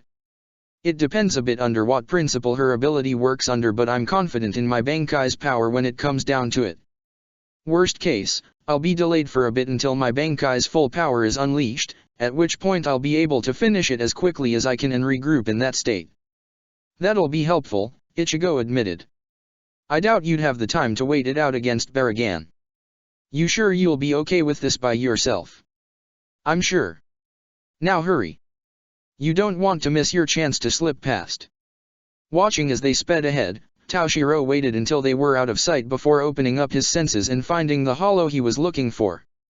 His feet took him the way he needed to go, pulling him around corridor after corridor until he found himself in a wide open room, one with large pillars that supported the ceiling along with elaborate staircases and other pieces of architecture. You don't belong here. And there she was. Standing at the other side of the large room he had entered, looking more like it might have been a greeting room of some kind. He could see large pair of double doors near the edge of the room, so it appeared the thoughts might have more weight than he had thought. His attention remained on the hollow for the most part, however, taking in her dark skin and long blonde hair, pulled back into thin bundles that hung down behind her. A small but thick sword rested horizontally across her back, still sheathed for the time being for some odd reason. He would have expected a more aggressive response, being an invader and all. Toshiro Hitsuguya, am I right? She asked, the expression on her face not changing as she did so. She seemed so, passive seemed the best word for it in his mind. No, even that wasn't right. It was more like acceptance, either of what she had to do or what the outcome of said result would be. You match the reports we have of important war assets of Ishgar. That's my name, yeah, Toshiro admitted, restraining the urge to draw his sword for the moment. No point fighting immediately if he could help it. It would keep the element of surprise for longer for when the others reached Baragan. And yours? It's a bit odd for me if I have to call you Hollow all the time, especially with that appearance of yours. The Hollow nodded in understanding. Tier Haribal, rank 3 Espada. But I'm sure you must have known some of this. Did Starkey not inform you? Starkey. She knew. She somehow knew. Unless she was bluffing. If she was, it meant she didn't know anything. He just had to act like he didn't know anything. Who is that? A look of disappointment appeared across the Hollow's face for a moment before returning to her look of acceptance. I know you're working with him. I suspected for the longest time that he would plan something. He liked his life from before far too much to not be willing to act. And even if he wasn't bothered about that, he would have done so anyway for Lilynet's sake. He would never be able to bear seeing her die in this war. Still don't know what you're talking about. You would never have been able to infiltrate this place as quietly as you did without inside help, the Hollow said in response to his attempts to lie. And only Hollows that Baragan trusts or can count on know about the secret ways through the barriers in place.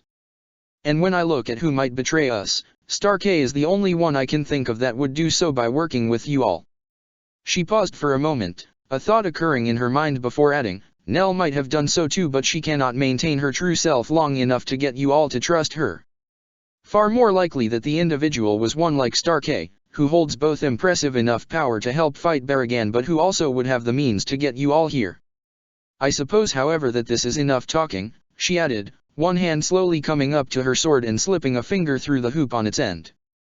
Pulling the blade free and letting it swing for a moment, yellow light filling up the hollow space within the blade, she finally brought it to a stop and pointed it at him. I will do my duty as is expected of me and stop you here. Prepare yourself, Shinigami. This will be my one and only warning. Protector of the Fairies. Another enemy? I thought you said this route would avoid them. It should have done, muttered Starkey. Something's wrong. Ulquiorra should not be here. The chance of this happening is too suspicious. Baragan knows something. He has to. But how? Isn't it obvious? Shinji asked in annoyance. He obviously read your intentions. You must have given away your true feelings on his actions and drawn his attention enough so that he began to keep an eye on you. He might have just been waiting for you to make a move so he could get as much use out of you first of all. That sounds like Gramps, Lilynet muttered. He would do that. They shouldn't be tracking us though, Ichigo pointed out, tugging the edge of his cloak further around him. Ulquiorra must have worked out the route you were taking based on your position and moved to block you off. If some of us were to sneak round another way, we could bypass him entirely. That would work, Starkey muttered, glancing round the corner briefly to check Ulquiorra was still there before sighing. Head back the way we came and take the first left. Follow the corridor to the end and take 2 rights and a left. You'll find a staircase up there which will take you towards the top of one of the towers. From there you'll have a direct line of sight towards Baragan, which you'll be able to use to either rush him or try and pick him off at distance while you have the chance. I'll do my best to hold Ulquiorra here. You sure you'll be able to do that? Ulquiorra is the strongest Espada, right? Aye. If we are talking about strength, he is supposedly stronger than myself. He doesn't seem like it, Shinji pointed out. Can't you feel his magical power? It's weaker than yours. By a lot. What makes him so much stronger? We don't know, Lilynet said as Starkey shrugged. Gramps though didn't always hold Ulquiorra so high in regard. He was once only the 3rd Espada. Then suddenly one day Gramps promoted him right above Starkey and no one knew why. Most figure he learned some ability of some kind that made him so invaluable that he instantly gained Gramps' favor. Others thought he might have been suppressing his true power and tried to make a power move on Gramps. When that failed, they said he must have been so impressive that Gramps spared him so he could use his power in the coming war. The point is, no one knows, Starkey added. Baragan met Ulquiorra in private one day, and then they left. I felt something in the distance, an incredibly powerful amount of magical power, so there might have been a fight that forced Baragan to get serious. But this is all guesswork on our part. No one else but those two were there, and so no one else knows what occurred that day. So you aren't sure if you'll be able to win if there is any sort of truth to his rumored strength, Ichigo muttered. Depending on how long the battle goes on with Baragan, we could be some time. I doubt a surprise attack would end things so quickly if he is this prepared for all of us. And if Ulquiorra was to interfere halfway through, it could cause problems. We'd need him tied up down here for a while at least, or preferably killed to prevent any interference from him whatsoever. The answer's obvious, Miss Doggin said, speaking up. Starkey will just need assistance in this fight. Allow me to stay behind. I can provide support and assist him to the best of my ability. If we're talking support, Shinji pointed out, then I'm obviously the best choice. Besides, I have previous business with this hollow. It wanted to kill me once, remember. I'd advise against that, Starkey said to Shinji as he shook his head. Your ability is well known to us hollows. There are standard orders among the high-ranking hollows to bring your corpse to Baragan, for reasons I've never been given. He wants something from you and as such made sure we would know how to fight you. The secrets of your Shikai are known to us, and any hollow at the level of the 4th Espada and above would be capable of successfully putting those tactics to use against you. I can still create openings. This isn't a one-on-one battle. Ulquiorra will be too aware of the danger you pose from the start, however. And there is a chance he might even drag the battle out longer if he knows you are here to prevent you getting any chance at leaving quickly to assist Ichigo. No, you should head towards Baragan with him. Miss Doggin and I together should have enough power to defeat Ulquiorra regardless of what secrets he has. But dash. You heard him, Shinji, said Ichigo, crossing his arms at the annoyed look that was shot at him. Didn't you say you came here to help me? Then do that and follow me. Even if the enemy is aware of your abilities, when combined with my speed we don't need them to be unaware. If you can create an opening for even a second, I'm more than fast enough to take advantage of it. You know I am. Sighing, Shinji dropped his protests. Well, I suppose I can get my answers from the old bastard at least. All right, let's go. Miss Doggin, best of luck to you. Reaching out a hand towards his fellow mage, he threw on what probably looked as an attempt of being reassuring and trying to show faith in his fellow mage to someone that might not know him. So when Miss Doggin grabbed the outstretched hand, he wasn't surprised when he was pulled down slightly, far enough that his head blocked out the front of Shinji's from Starkey's view. Be careful, Shinji whispered to him. Coincidences and traps can look almost identical. If Starkey shows even the slightest bit of hostility, flee. You won't be able to beat both of them. Raising his voice so that the others could hear him, he added, be careful. We don't want to see you die after all this. Miss Doggin threw on a reassuring smile of his own, letting Shinji's words remain in the forefront of his mind. Same for you. Keep Ichigo safe. Splitting up, the two groups separated. Miss Doggin and Starkey had no time to waste on watching their allies leave, instead heading round the corner to the large open space that Ulquiorra was waiting in.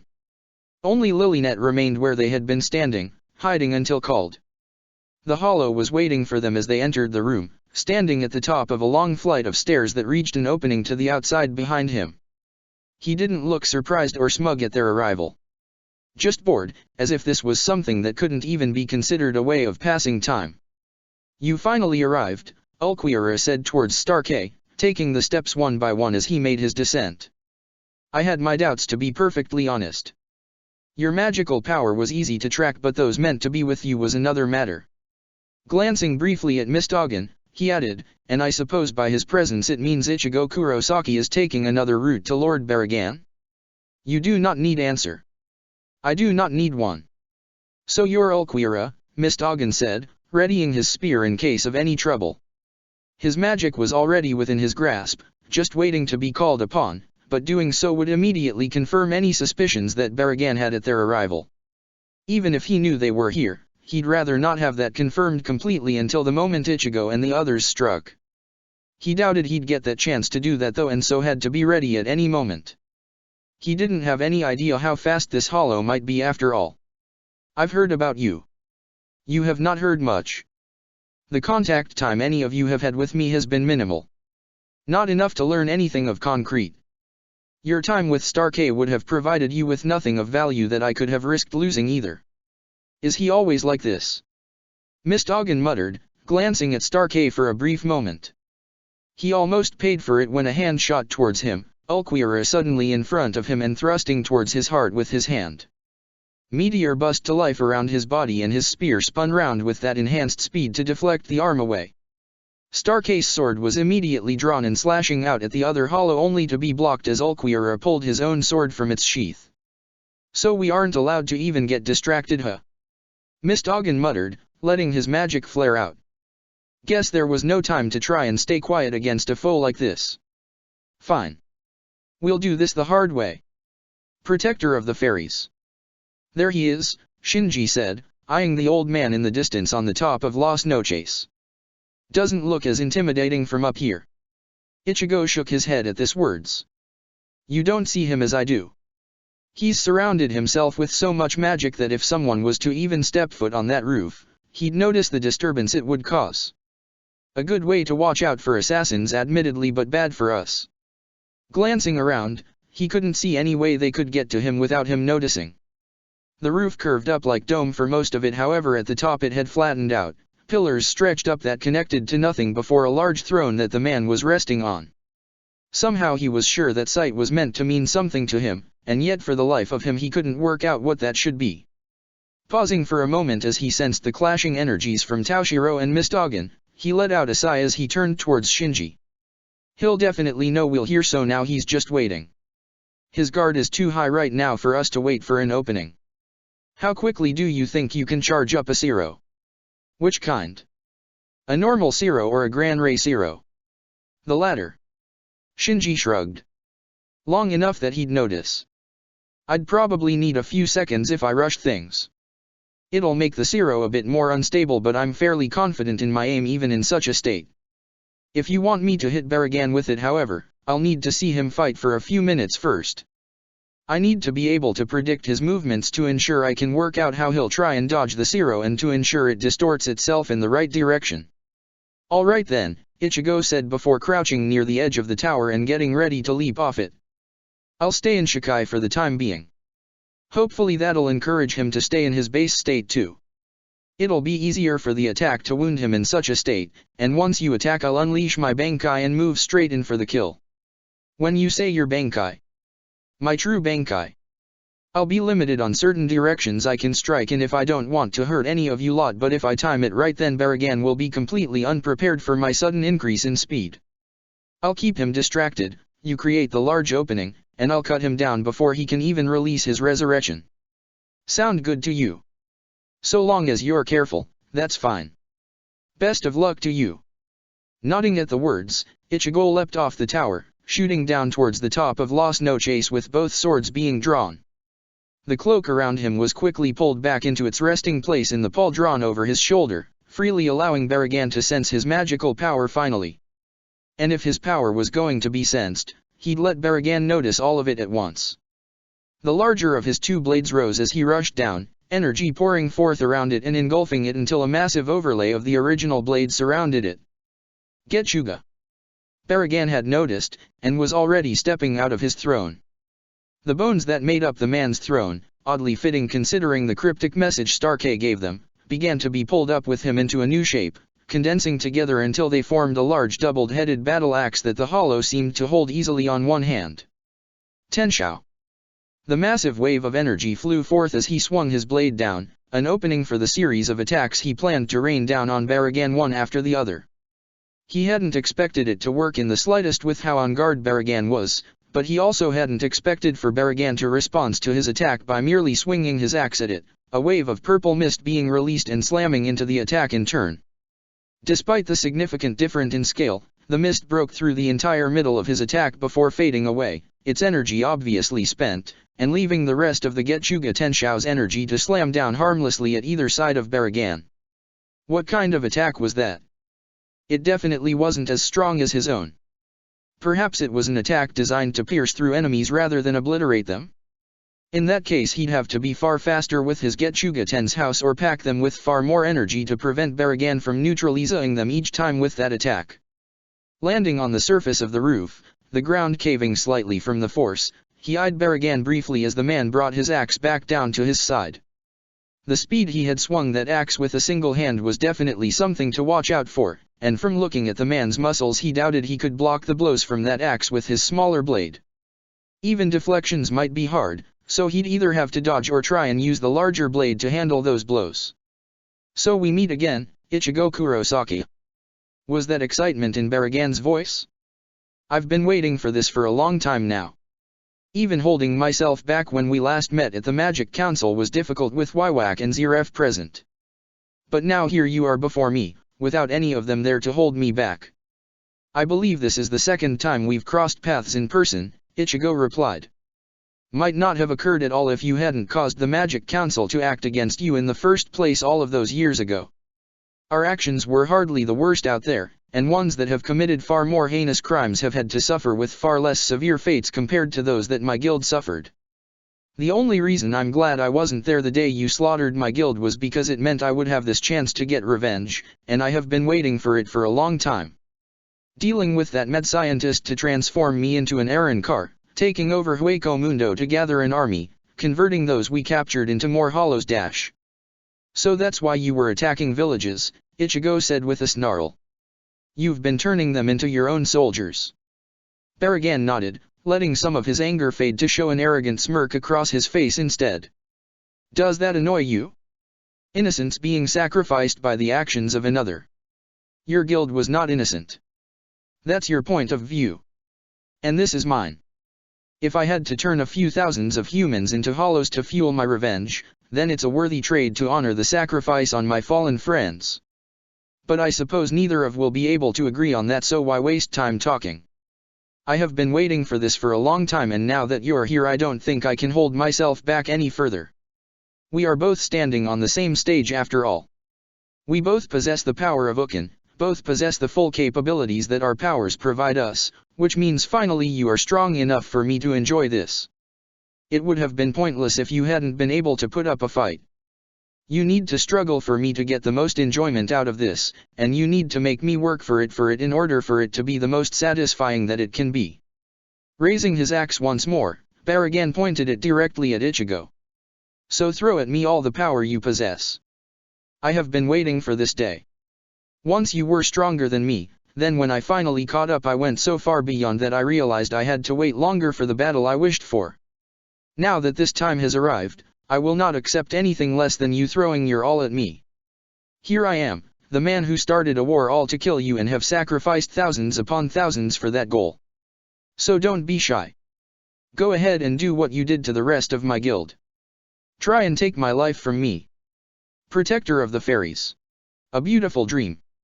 Something felt wrong. She wasn't sure how long she had been feeling like this for, nor when it had even started. The days seem like blurs sometimes, but then so supposed that was what it was like when you felt this happy. By the time night came, she even sometimes found herself wondering where all the time had gone. Even so, there was always a nagging bit of doubt in her mind. Something trying to remind her of something, or perhaps trying to make her draw her eyes. But with each day it was becoming far easier to ignore. In the past such thoughts could have plagued her whole evening, hours being lost as she struggled for that tiny thread in the back of her mind. Nowadays it only lasted for a few odd seconds, a constant reminder but never for long. Glancing up at the sky as the feeling began to fade, she noticed it was already getting quite late. The sun was already beginning to set, bathing the town she called home in a warm orange light. The sight was always one she enjoyed watching, a final bit of beauty from the world before it faded into pure darkness until the next day. The usually bustling streets were always so much more peaceful, with a few familiar faces she recognized walking back home themselves and giving her a wave as they passed. Realizing she should keep moving before too much time slipped away from her, she quickly began to hurry down the path, heading towards the nearby pack she could see in the distance. It was such a lovely place in the summer she felt, but with them already so far into fall there were hardly any leaves left on the trees. Winter would be here soon and it wouldn't be as nice to look at unless it snowed, something she admittedly wouldn't mind. Seeing fields of pure white, untouched by life for a time, was a calming sight sometimes.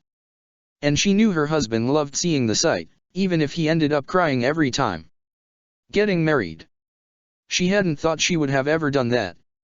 It was a strange thought, and for the longest time she had doubts whether or not she was even suited for it. She had been alone for so long, and when she finally had people to count on, she had dedicated herself to them as a knight.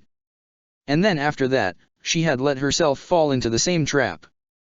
Even stepping a foot out of what she had always known had been scary to think about, but this had been far further beyond that. But as much as it had scared her, she hadn't said no. She had wanted to move past her old self and chase after the things she had always wanted but hesitated at reaching for.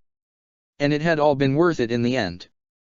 They'd had a few rough patches here and there, neither had been very sure of what to do, and they had fought about some things she could only think were silly now. But overall, she was happy. It hadn't been exactly what she expected, but that in itself had probably made it better. And then she came along.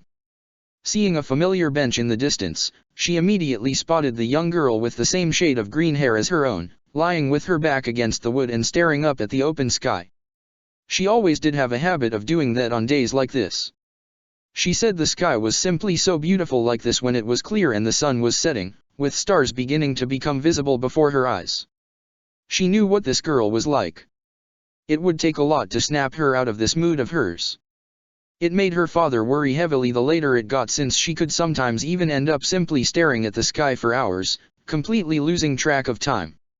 Unfortunately for the girl, it appeared that her usual resting spot wasn't the best place to be lying today.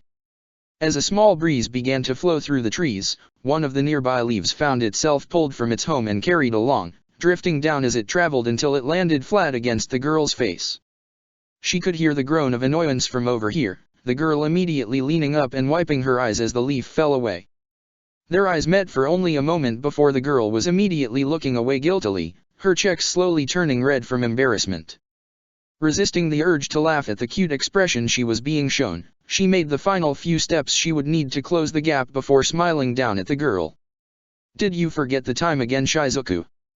The girl in question refused to meet her eyes still, instead giving a small nod while trying to straighten out her hair. Unlike her own, kept in a short fashion that only ever reached her neck at its longest, Shizuku liked to keep it longer, typically letting it hang down till it was near the middle of her back in a long braid. She said it was cutest like that, but things might easily change a year from now. Last year she had preferred just having it flowing freely, while the year before it had been ponytails. This style was still quite new though, and she could already see Shizuku struggling to straighten out some of the strands and fix some of the mess she had made.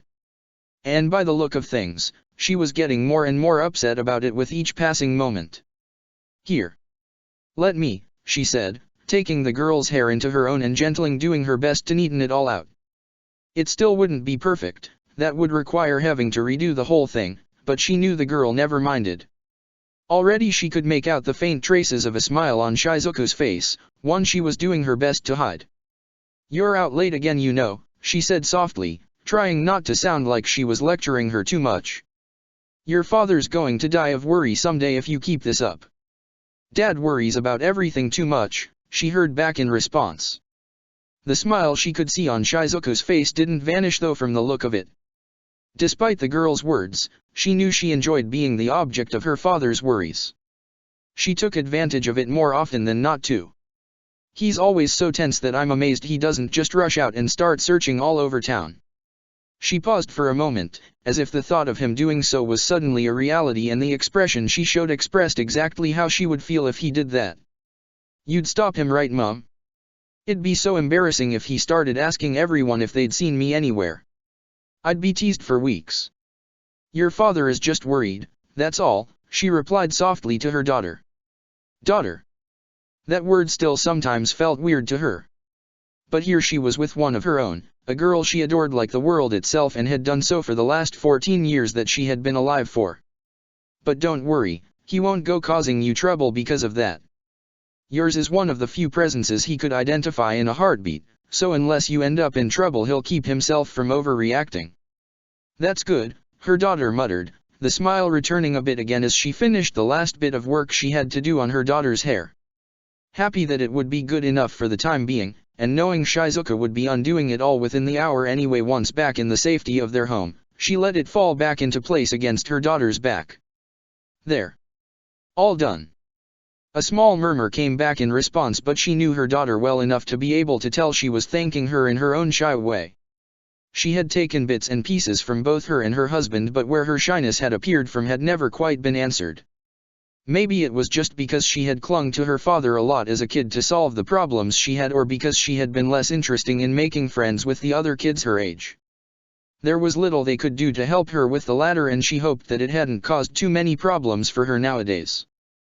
But she did always see Shizuka hanging out with the same small group whenever she was out of the house, so that dimmed that worry slightly. Despite the friends she had though, Shizuka always ended up alone in one of the places she called her spots.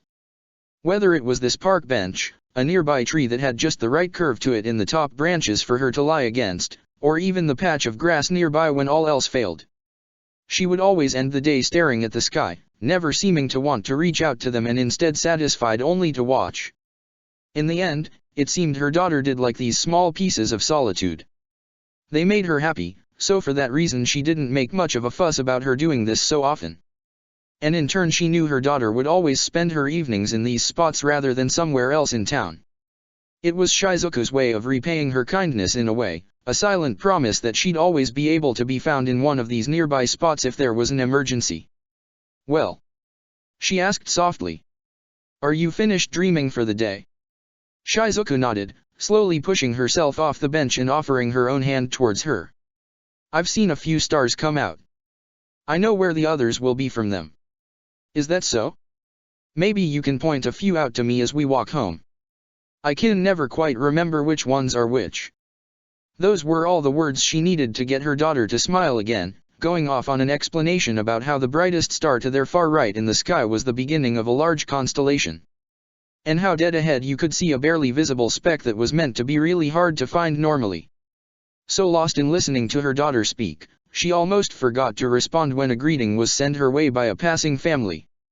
If she remembered correctly, they lived not far down the road from them.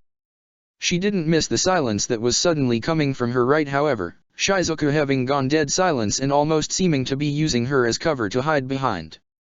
Waiting until the other family was far enough out of view, she sighed before glancing over at the girl, only now starting to act normally again. "You want to tell me what happened?"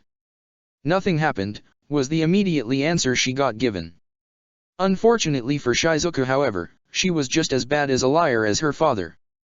They both knew that she was lying, and just staring at her daughter like this, not saying anything, was enough to start to get her to squirm nervously. "I mean, it's not really anything much." Her voice trailed off before she began to turn her gaze towards the ground. "You weren't that nervous around the Macnolus last week when we saw them," Nozomi replied to her. "And I would have thought you weren't that nervous around their son either, considering you've shared classes together for years." Slowly coming to a step, Shizuka kept her gaze down as she tried to speak quietly, forcing Nozomi to listen closely to pick up her words. Are they true?" "Are what true?" "The rumors about Dad." "Oh. So that was what this was about." If she had to guess, she must have heard something about the war from years ago. But who? Ah. There was that new family that moved here a few weeks back. They must have recognized her husband and not been shy at running their mouths. It wasn't like the others in the town hadn't done the same at one point or another, but they had all run out of steam long before Shizuka was old enough to remember such talks. This time, she didn't really have that luxury. "What rumors did you hear?" At the very least she hoped it was a tame one. And not the one from how the war ended. But from the way her daughter was acting, it was probably the latter. They said he's a monster. That he's not even human and is only pretending until another catastrophe happens again. Dad's told me some stuff from how he saved people during the war, but they said he killed far more and was more of a monster than anyone else, friend and foe alike." Her luck really wasn't great today if her daughter had heard that.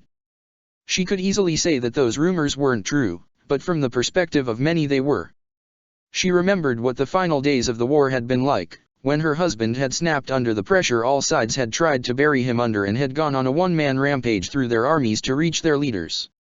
No one knew how he won, and even now he refused to talk about it when asked, but he had managed to win, but at the cost of being seen as nothing more than a monstrous beast by many once their reason to be united faded. Too much power always bred fear, and fear was very easily to be twisted towards hatred. No one would raise a hand towards him because of their fear, but words were weapons that many could throw around without worry. Her husband had just accepted such words. He had been able to ignore them and continue on with his life. But Shizuka was different.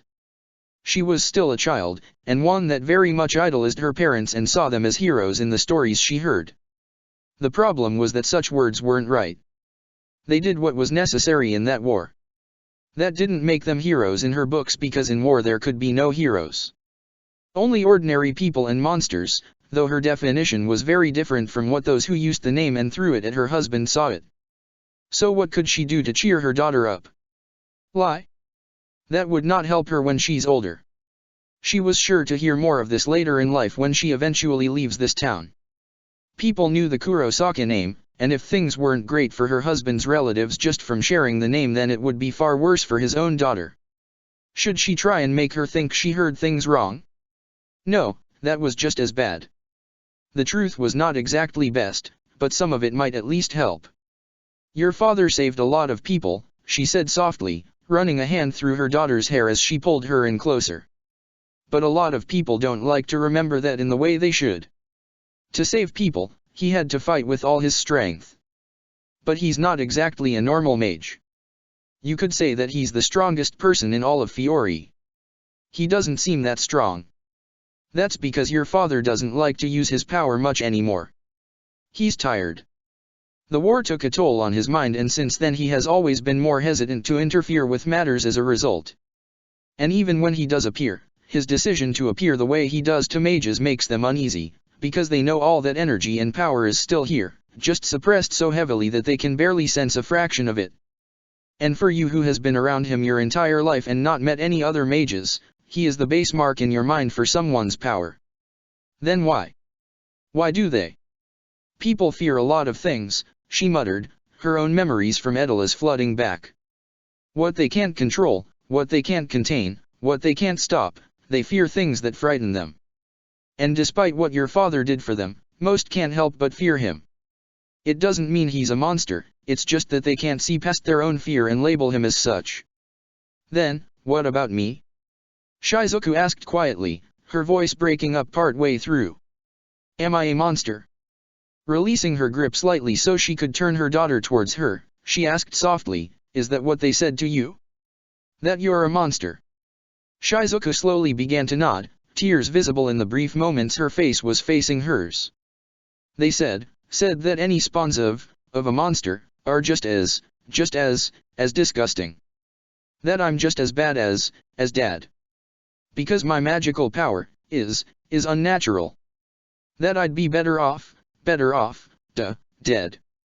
That's not true at all, she said, more forcefully this time to make sure her daughter couldn't ignore her words. You're my daughter, remember? I think I'd know if I gave birth to a monster. Instead, I had a beautiful little girl, who simply inherited a lot of magical power from her father. The only difference in that between you and other kids is that their fathers don't have nearly as much magical power, if they have much at all. That is certainly not a reason for you to be dead. Do you understand? Rather than a nod, she instead was grabbed by a small set of arms instead, her daughter hanging onto her for dear life. So instead she settled for rubbing her back and letting Shizuka let it all out. There, she whispered softly, hearing the sounds of crying from her shoulder. Remember, they only say these things because they don't know any better. You aren't a monster at all, nor is your father. You're simply you, and he is he. Still, she would have to have some words with the ones who set her daughter off later on. For them to have reduced her daughter to this state, there was no doubt that this hadn't been just some passing comments and that they had been intentionally trying to hurt her daughter with their words. For now, however, that could wait. It was getting far too late. Waiting until Shizuka was finally finished crying, she led her daughter back by the hand, keeping a strong grip on it as a form of reassurance. Opening the door as they finally reached the house, she found it unusually quiet for once. Wasn't her husband still home? And where were the twins? Shizuka wasn't the only child she had. Yuato and Ryoji had been born 7 years ago now, both boys born a day apart, and were never this quiet usually. She almost felt herself reaching for her weapon out of instinct when a man with bright orange hair stuck his head out from around the corner, peering out at her in the hallway. A smile immediately filled his face at the sight of her, just as it always did. Ichigo, she had been married to this man for 15 years now, after having dated him for 3 years beforehand after the war ended. Just looking at him now, she would be hard-pressed to find a single difference in his appearance. He looked exactly the same as he did back then, except for the change of clothes and his obvious attempts to make himself look older. But for her who had been with him all that time, it didn't fool her. Only his eyes had really aged, with both pain and happiness that normally hit him at the same time. His instant restoration was seen as nothing more than a curse in his eyes during times like this. That smile on his face began to change as he noticed the girl standing beside her, a look of mocking sternness being directed at Shizuku. When I said keep her out late, I didn't quite mean this long, Shizuku. Sorry Dad, Shizuku muttered in embarrassment. I was stargazing for too long and it took Mum longer to find me. Right Mum? The look sent at her was filled with utter pleading, begging her to not say anything about what she had told her before. She supposed she could play along. If her husband knew anything about the situation, he'd only end up tearing himself up about it, knowing that he would only make things worse if he did anything to intervene. But she could at least get some fun out of this if she was going to lie. Shizuka was so out of it that she didn't even realize she was leaning too far until she fell out of a tree. Mum. Her husband sighed, running a hand through his hair as he turned his gaze back to their daughter. Again Shizuku? I thought I told you to be more careful? Isn't this the 5th time it's happened this month? I'm amazed you don't get injured. Or maybe you do have the same kind of monstrous quality healing factor like I do. I am. I mean I normally am. Shizuka replied, not realizing her eyes had gone wide in fear at hearing a particular word. I'm careful enough. Anyway, she added, turning back to Nozomi with a wide smile on her face. Happy birthday Mum. Her birthday? Oh, that was today wasn't it? It wasn't exactly the day she was born if she was being honest. She had picked it years ago when she had revealed to her brother that she didn't know when her birthday was. So he had just given hers his on the assumption that they would line up there. It was probably the correct day, but she still had a habit of forgetting when it was approaching since it had been hard to fully associate it with herself for years. She couldn't dwell on her thoughts for long, being dragged forward by both her husband and her daughter towards the living room. A flick of the lights and the whole room was lit up by chains of small lights near the ceiling.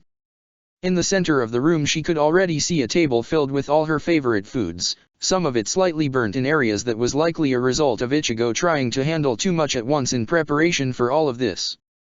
There was even a large cake in the very center, a set of candles on top of it waiting to be lit. Bit much? Ichigo asked sheepishly. I was trying to make it special and all, but when the boys started giving suggestions and we started adding more things to the list and... He just settled for smiling as he trailed off with his rambling.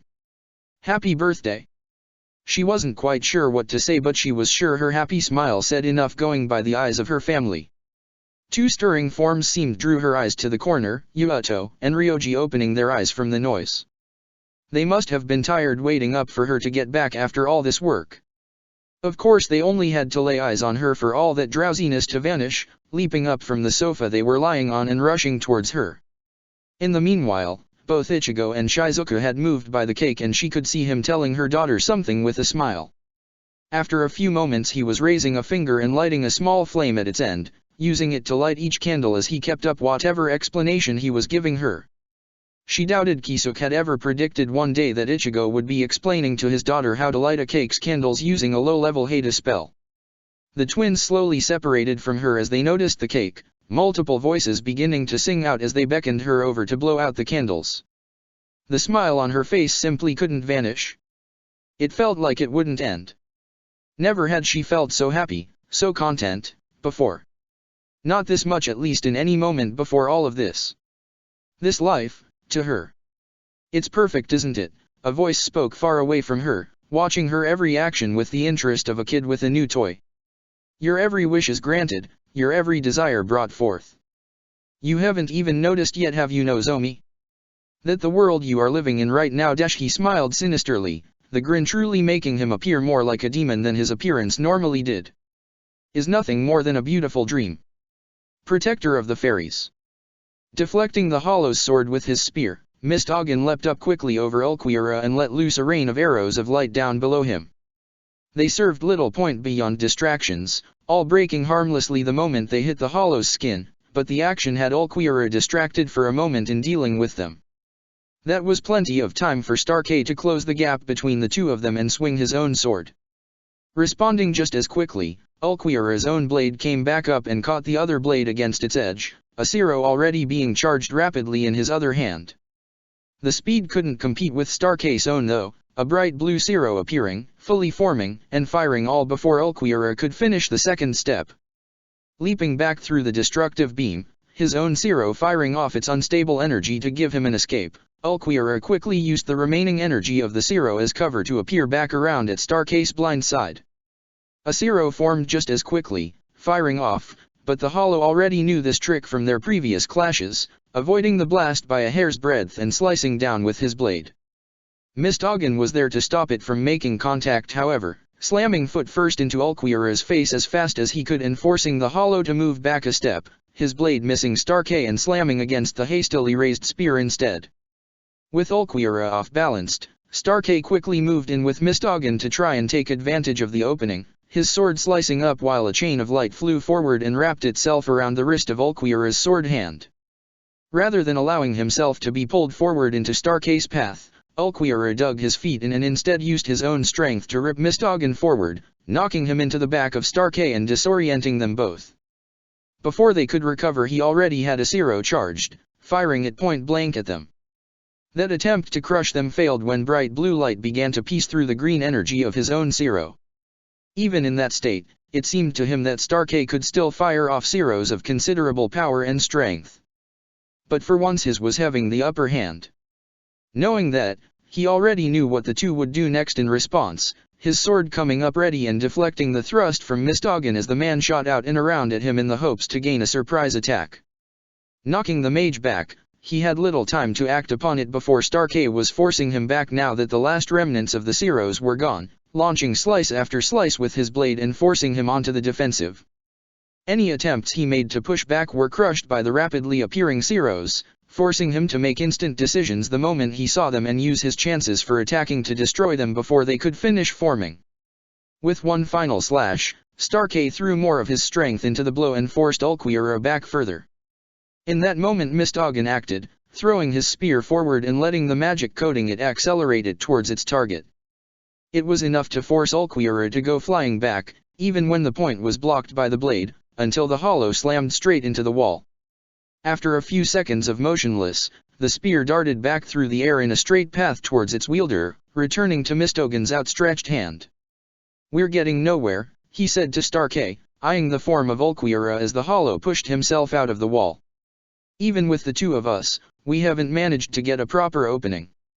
"I told you he was strong," Starkey replied, just as annoyed at the situation as Mist Ogden was. "This is far too much work." "Well? Any suggestions? You know him better than I do. Just keep at it. He'll slip up eventually. Unlike us, he's having to focus on two enemies at once who are both pressuring him immensely. He cannot keep this up indefinitely. So just keep throwing stuff at him until he messes up," Mist Ogden muttered. "Great, that's a helpful plan. If you've got one better." "Aw crap." "Aw crap what?" "That," Starkey said in annoyance, seeing Ulquiorra pointing his sword at them. "He's already going for his resurrection." "What? Then let's dash." "Wait."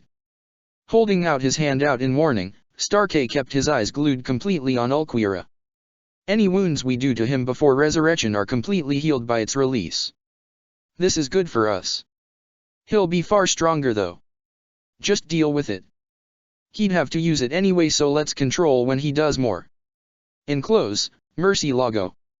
Ulquiorra's words cut through any other protests Mist Ogden wanted to make, latching all his focus onto him.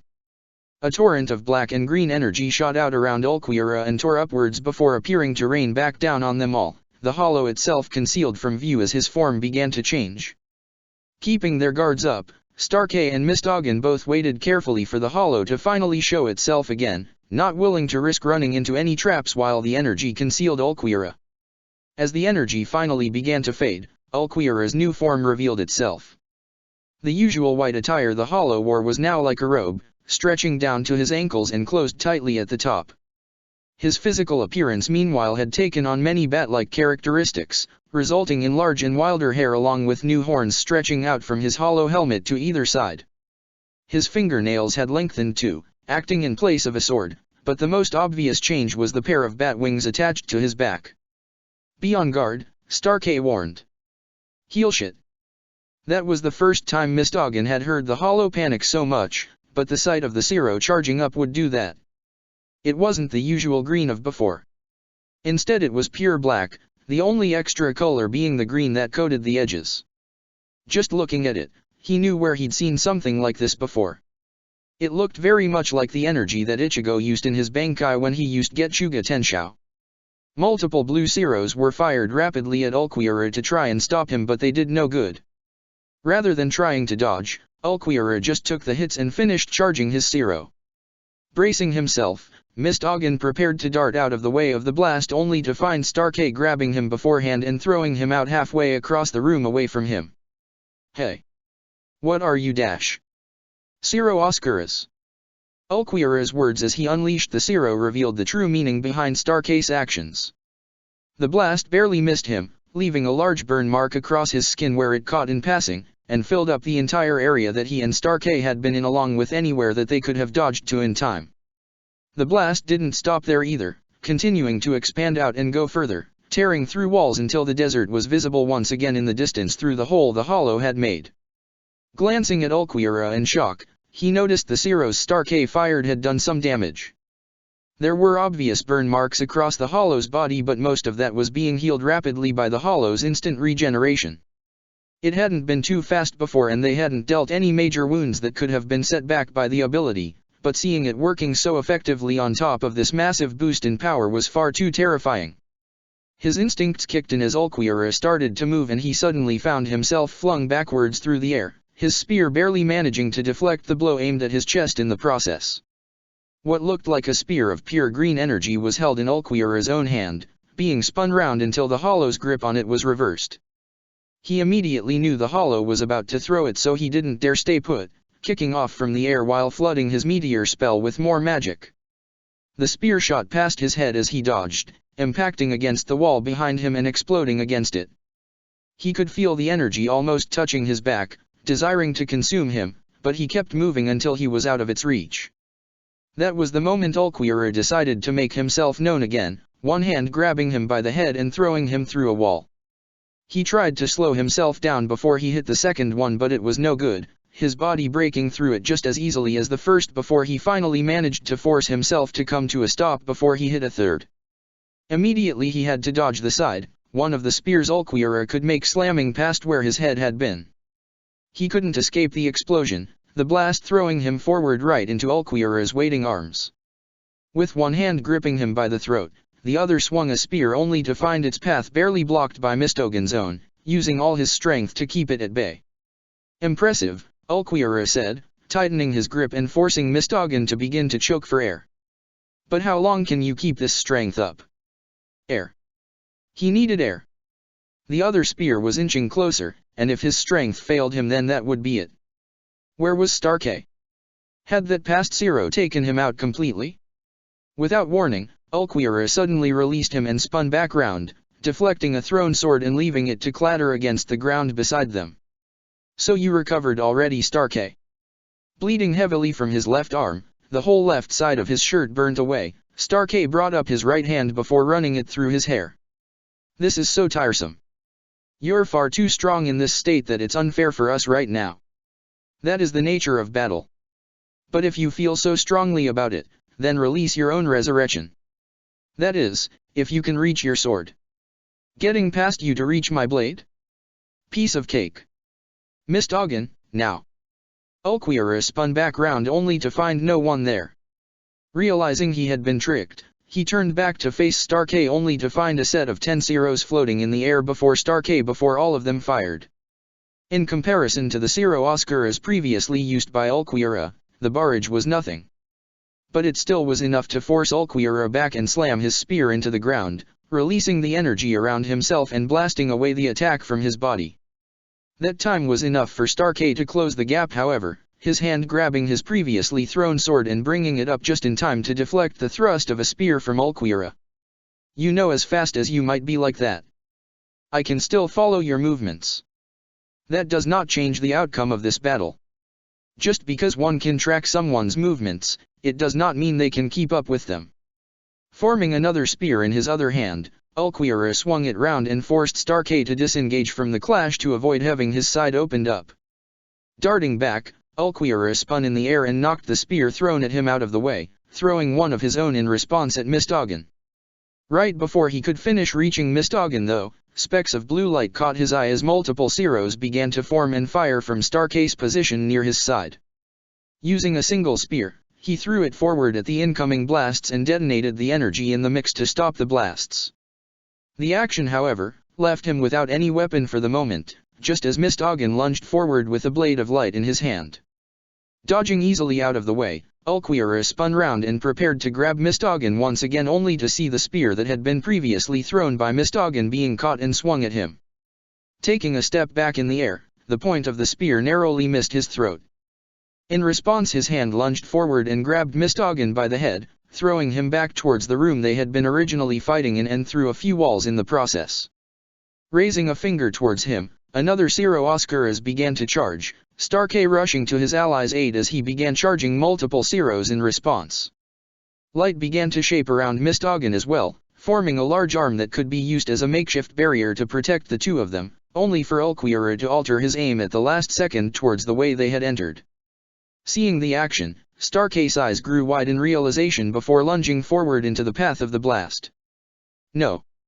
The Cero fired and the entire area was consumed by the blast once more.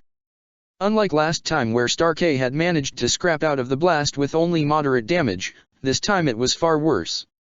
Rather than facing the blast to just survive, he had thrown his back against the blast and used it as a shield to soak up as much damage as possible, leaving the entire area raw and burned black. He could only stand for a moment before he fell to his knees, and the moment his hands hit the ground Ulquiorra was there ready to take his head off.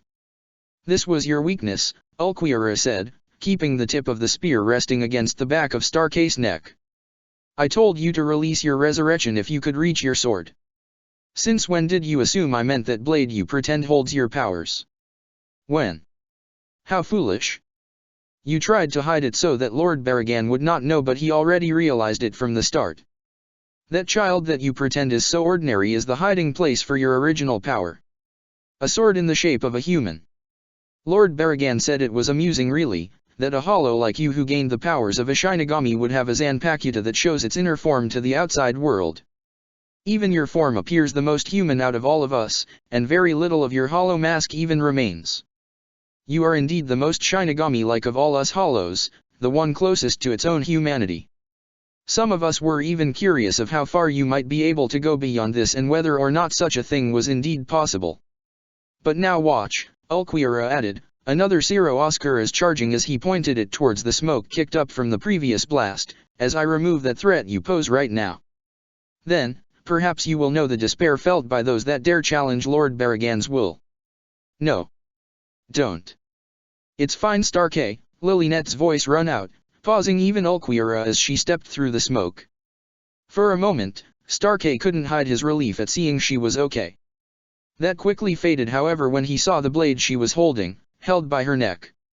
"Lilynet. What are you?" "No. Interesting," Stark said, letting his Cero fade as he removed the spear from Stark's neck and took a few steps back to keep all of them in his line of sight. "But this is odd. You are afraid, so this is your response. And yet I don't see a fear of death in your eyes. Has my power not driven you to such despair yet?" "Wouldn't you like to know?" Lilynet shot back at him, turning back to Stark and putting on a wide smile. "Kill him for me, all right. Lilynet.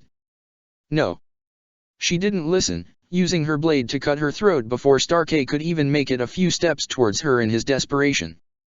That didn't stop him from pushing himself forward, despite his condition, and sprinting out towards her, catching her body with his arms before it could hit the ground. Hey! Lilynette! Say something! He simply got a smile up at him in response before she croaked out a few words he could barely understand with her ruined throat. He couldn't even tell what they were, and before he could ask again she was gone, fading away in his arms until not even her sword remained on the ground beside them. Hopefully you see now how foolish your actions are and will realize the despair you have inflicted upon yourself. Ulquiorra's words did little to bring him back to reality, barely noticing the hollow until he was right in front of him. Tell me, do you possess a heart? To show such a look of despair on your face, to possess such worry and terror for her sake, you must certainly have one. Where is it? I am truly curious. Kick about, Starkey snarled, Ulquiorra's immediately swinging a spear down as he realized what Starkey was trying. Los Lobos. It was too late to stop him, energy releasing all around Starkey's body and pushing Ulquiorra back. When the energy finally began to clear, Starkey was revealed once more, all his injuries healed. His previous attire had been discarded for the grey fur-lined coat, worn over a white double-breasted vest. Dark skin-tight trousers replaced his previous ones, with grey knee-high fur leggings covering both legs with matching ones on his arms up to his elbows. Fur holsters hung at his waist, an ornamented gun rested in each. Finally there was the mask fragment on his face. His old mask fragment had disappeared entirely and now all he had was the eye hole from Lilynette's helmet over his left eye, chains holding it in place around his head. I understand, Ulquiorra said at the sight of Starkey. I was mistaken on my assumptions. I believed killing her would prevent you from using your resurrection, but in reality it merely causes the power to flow back to you.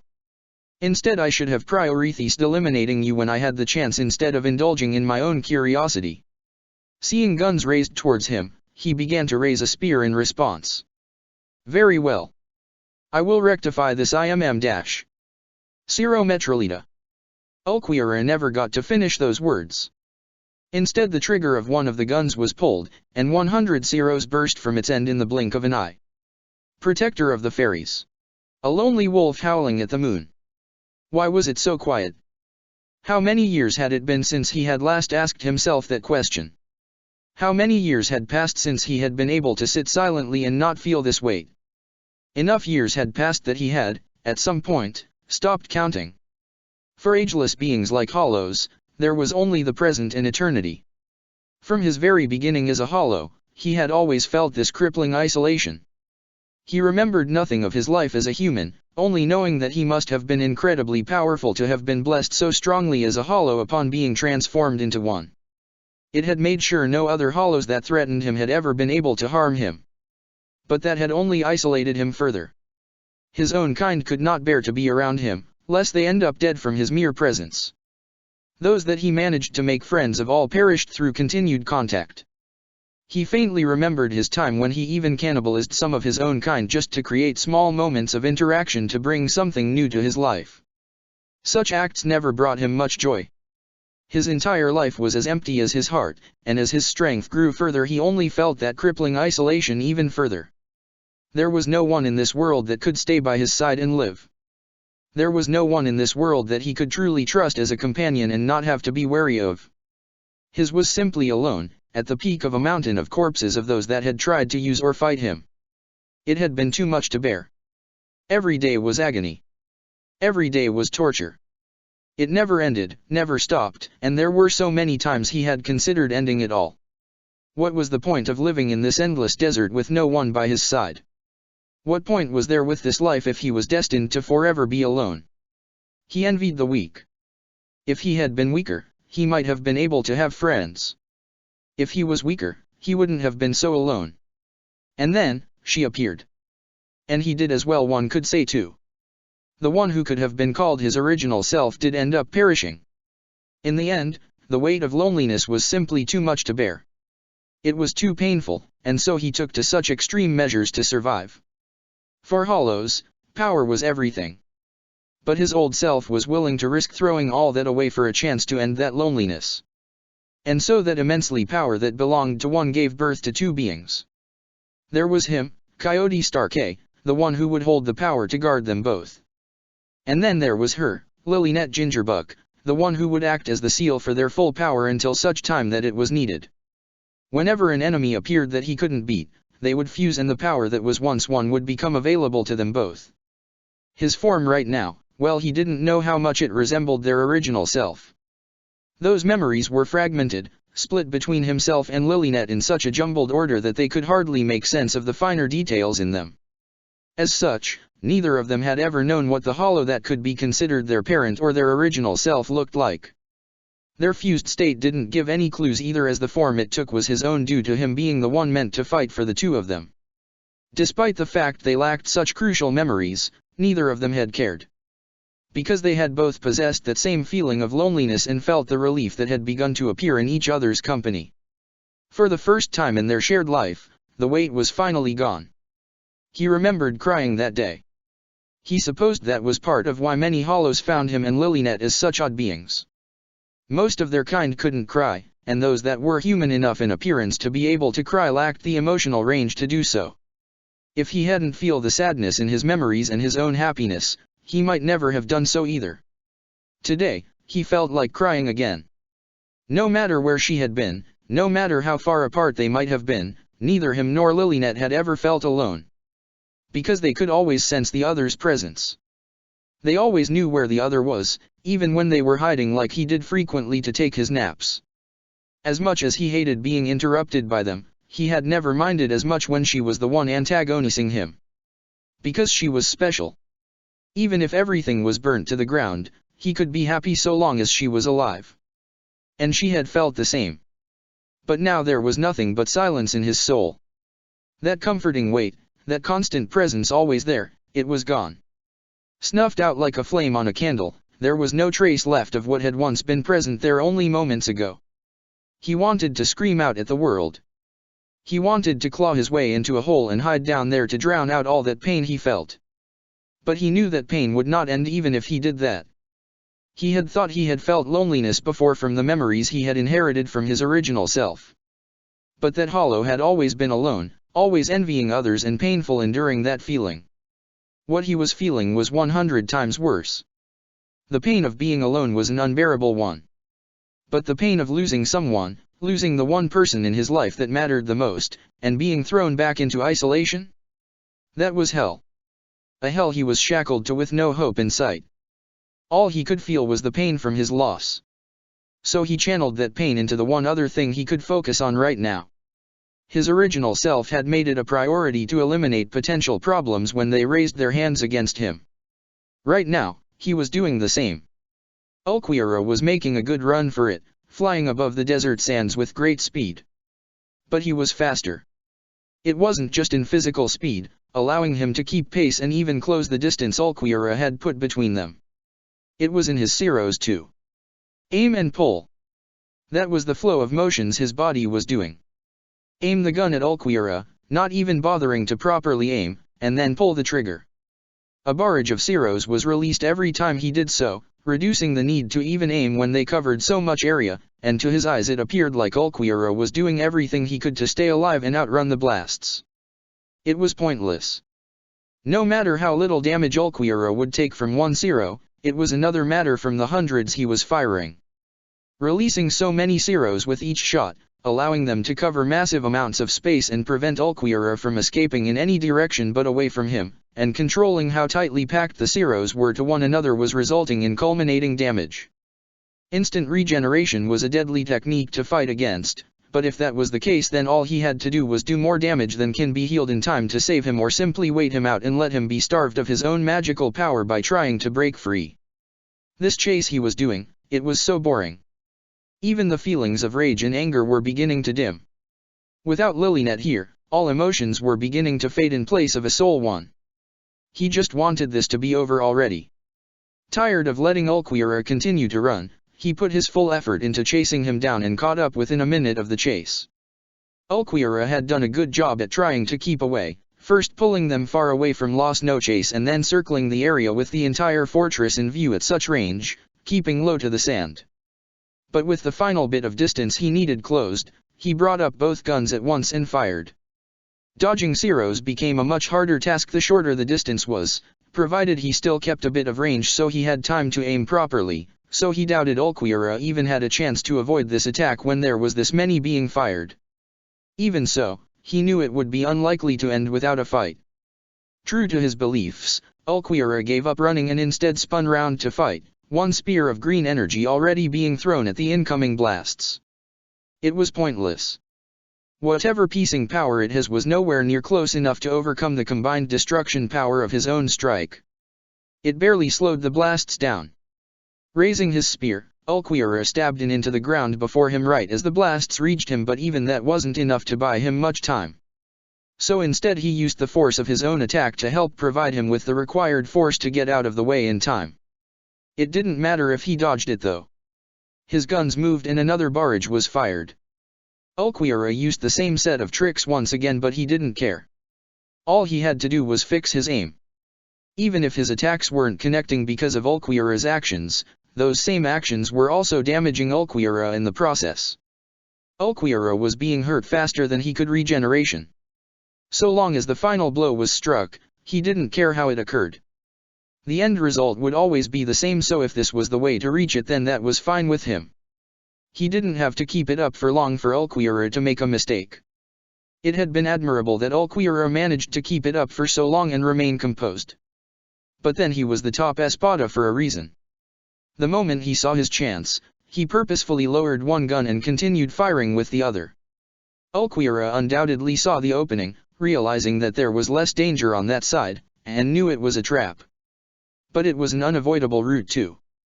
Ulquiorra's only chance was to use this opening and try and beat the trap to try and turn the tides back into his favor. He considered the idea for a brief moment.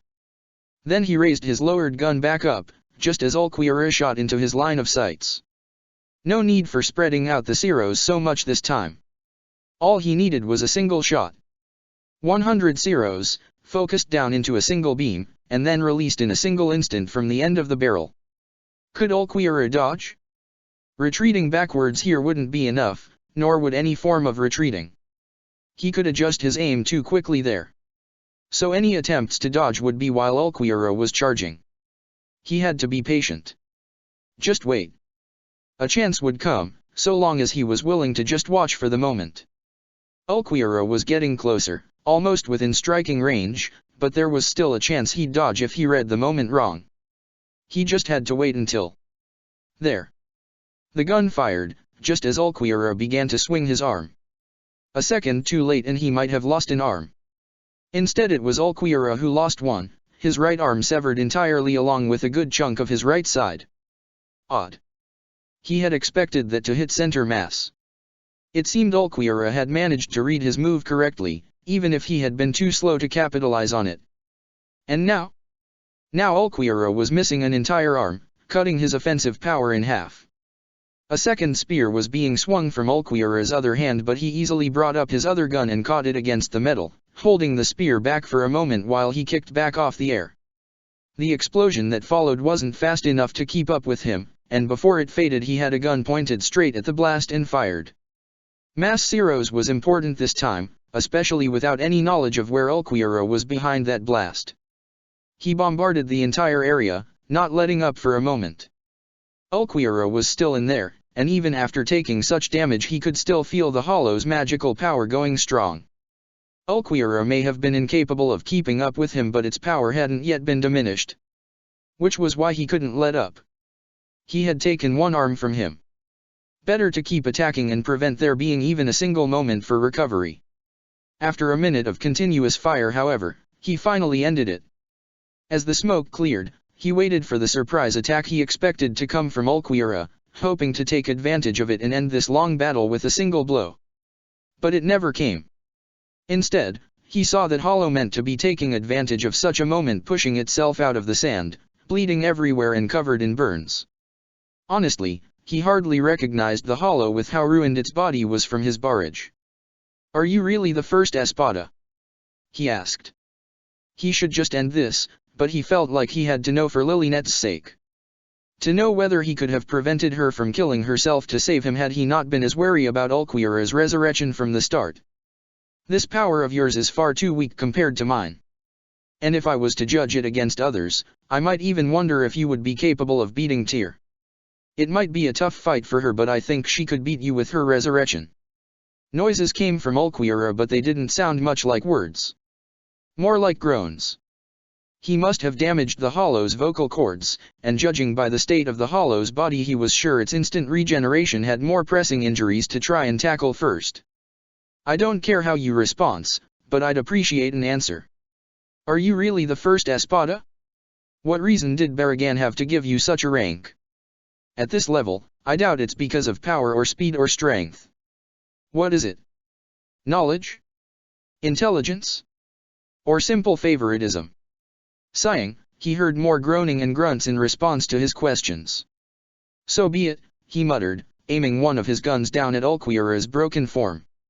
Looks like you died for nothing, Lilynet. I'm sorry. As he began to pull the trigger, he saw what had to be a last-ditch effort from Ulquiorra to fight back. The usual dark energy of the hollow was leaking out, wild and uncontrollable as if being urged by something, but he could submerge it all using his power. So he paid it no heed and just fired, not seeing the look being sent back up at him. He continued up with his blasts for a good 20 seconds before realizing something was up. In the midst of his own attack, others were detonating and leaking through, almost as if someone was fighting back against the barrage at rapid speeds with blasts of their own. Was that possible?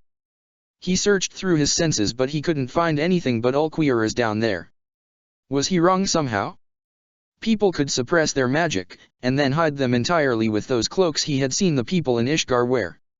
He was sure Mistoggan had cloaked himself in his own, as he hadn't been able to sense his ally in a while now, and he knew the man wasn't dead based on how he had left him in his pursuit. He definitely wasn't wrong, he realized. For someone to fight against his attack like this, they'd have to actually reveal their presence. So the only one capable of doing that was Ulquiorra himself, the one person he could sense in there. Except the energy he felt was wrong still. It felt like Ulquiorra in there, but there was something else too. A much stronger presence radiated from it, one he had felt before. Wasn't this the energy Barragan had? No. It wasn't. He realized it now, but he still wanted to confirm it. Ending his barrage, he lowered his gun and allowed the Ciro blasts to disperse. It was pointless to keep it up if Ulquiorra could continue to block them, and he had to get a feel on how much damage he had even done to know if firing so many shots was a waste of magical power or not. As his Ciros dispersed, he finally got a full reading of the energy before him. Without his own energy trying to crush it, he could feel it properly for once as it stretched out and stabilized. It was strong. As strong as his own from the feel of it. No, it felt stronger in fact. This was probably why he had mistaken it for Barragan's years ago. No one had ever felt this kind of power from Ulquiorra before. So this is why you're the strongest Espada, he said to Ulquiorra as the final remnants of the blast disappeared. What greeted him was something different to what he expected though. The coat worn before was gone now, exposing a bare white chest with a large hole through it beneath the neck. Black blood seemed to drip from that same hole, staining the front of the chest beneath it all the way down until it hit the black fur that now covered Ulquiorra's waist and legs.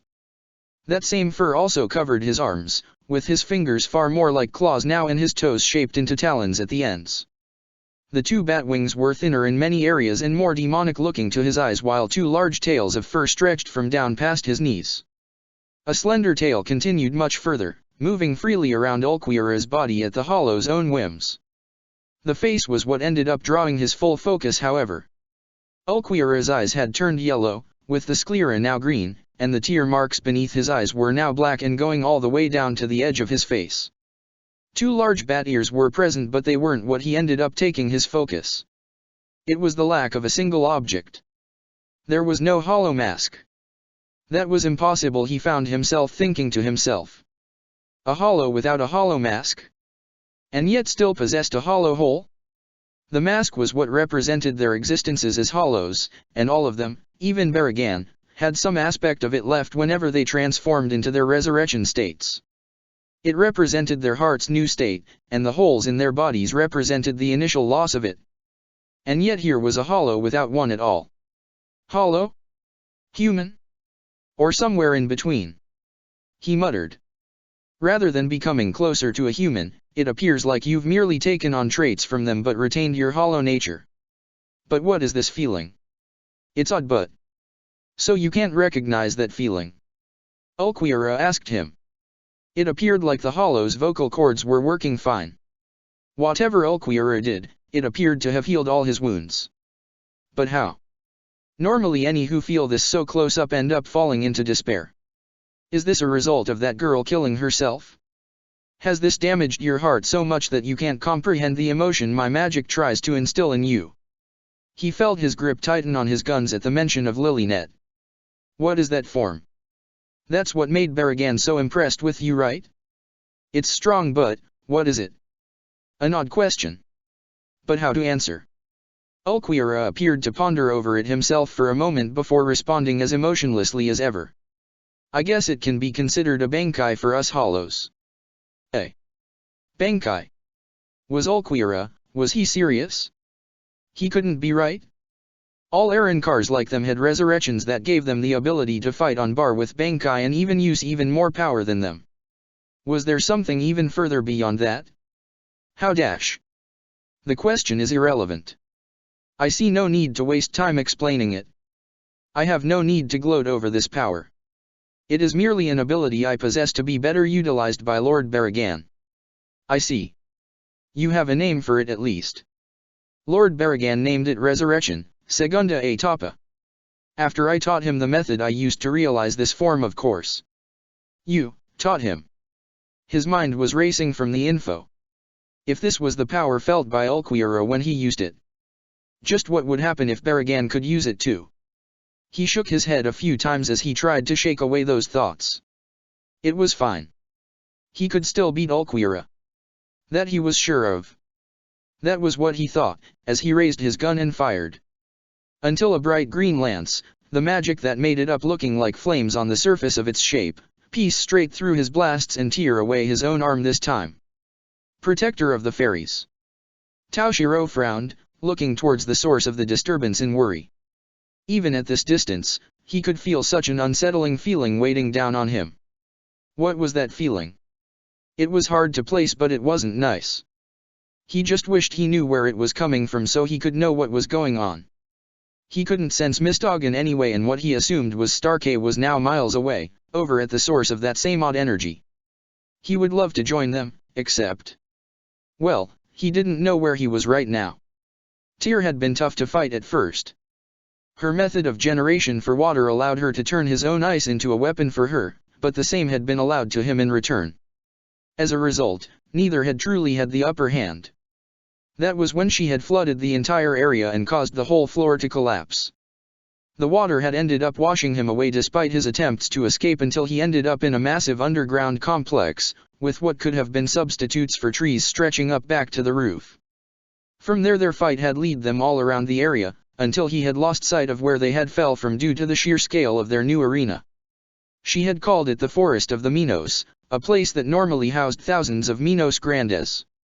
With them all gone and sent to the front lines, it was now an empty zone that neither had been afraid to fill with water and ice. The fight might have dragged on for much longer than it did if not for how far she had pushed him to his limits. It had all come to an end the moment the last petal shattered. Before, the speed he could freeze her water into ice and the speed she could convert his ice into water had been equal. But with his full power released, the balance was completely shifted in his favor. She hadn't even stood a chance after that, not when she had been frozen solid where she stood. After that he was meant to regroup with Ichigo, and he was trying to. He just didn't know how to. He had lost track of how far their fight had taken them. With such a wide open space, their battle had them running around and using it to its fullest. He could be only a minute away or could be miles, and he wouldn't know it because of how similar everything looked. There was no method of distinguishing what surrounded him now with what might surround him in a few minutes' time. In the end, all he could do was try and follow the magical power he could sense and hope it would lead to where he had come in from. Alternatively, he could try and smash his way through, but doing so held the risk of burying this whole place in sand from the desert above and blocking his escape. Sighing, He kept up his search as he let his senses linger on Stark's magical power for a moment. What was happening there? Were they winning? Losing? Perhaps the best move once he escaped here would be to regroup with him and Mistogan first and then lead a combined assault against Baragan to assist Ichigo rather than sending one person at once. However, he wasn't sure if his Bankai would last long enough if he did that. Keeping it maintained right now was starting to become taxing, even with how much he had tried to suppress it, and if he couldn't find the exit soon then he'd have to disable his Bankai and call it again once he was free, regardless of the additional time he'd have to waste waiting for it to reach maturity again. He supposed he would just have to hope luck was on his side for once. But with the feeling he was getting from the energy near Stark, he was starting to doubt it was. For some reason, he felt like this day was not going to end well. Protector of the Fairies. Dodging the bright green lance thrown at him, the spear slamming into the distance far behind him and causing the shockwaves it created to still be felt strongly at such distances, Stark raised a gun back up and fired a concentrated blast of Zeros towards Ulquiorra. To counter it, Ulquiorra swung the other spear he held against the blast, both attacks exploding against one another. Ulquiorra came rushing out of the smoke completely unharmed a moment later, his second gun already aimed and being fired at the approaching hollow. At the last moment Ulquiorra made a swift move to the left, tucking in his wings and rolling away from the attack in order to just barely avoid it. The second he was far enough away, his wings expanded back out and he was continuing his charge. Realizing Ulquiorra had gotten too close for him, Stark quickly holstered one of his guns and let a pale blue sword appear in his right hand, one still newly regenerated, and did his best to keep a solid grip on the energy as he prepared to take Ulquiorra's attack against his own blade. Quickly raising the blade in response to the strike, he managed to catch it before any of the weapon could make contact with him, if barely. He could feel the blade cracking from just holding contact against the dense energy packed into each of those spears, threatening to outright smash through it if he wasn't careful. 3 hits. That was about the limit of each blade that he made before it would shatter. The first hit would crack the blade. The second chip into it. And the third was when the spear would outright slice through it in its weakened state. He could repair the damage with his own energy, but he didn't get too much time to focus on that during their clashes. Ulquiorra was always quick to capitalize on any openings or weaknesses that he saw.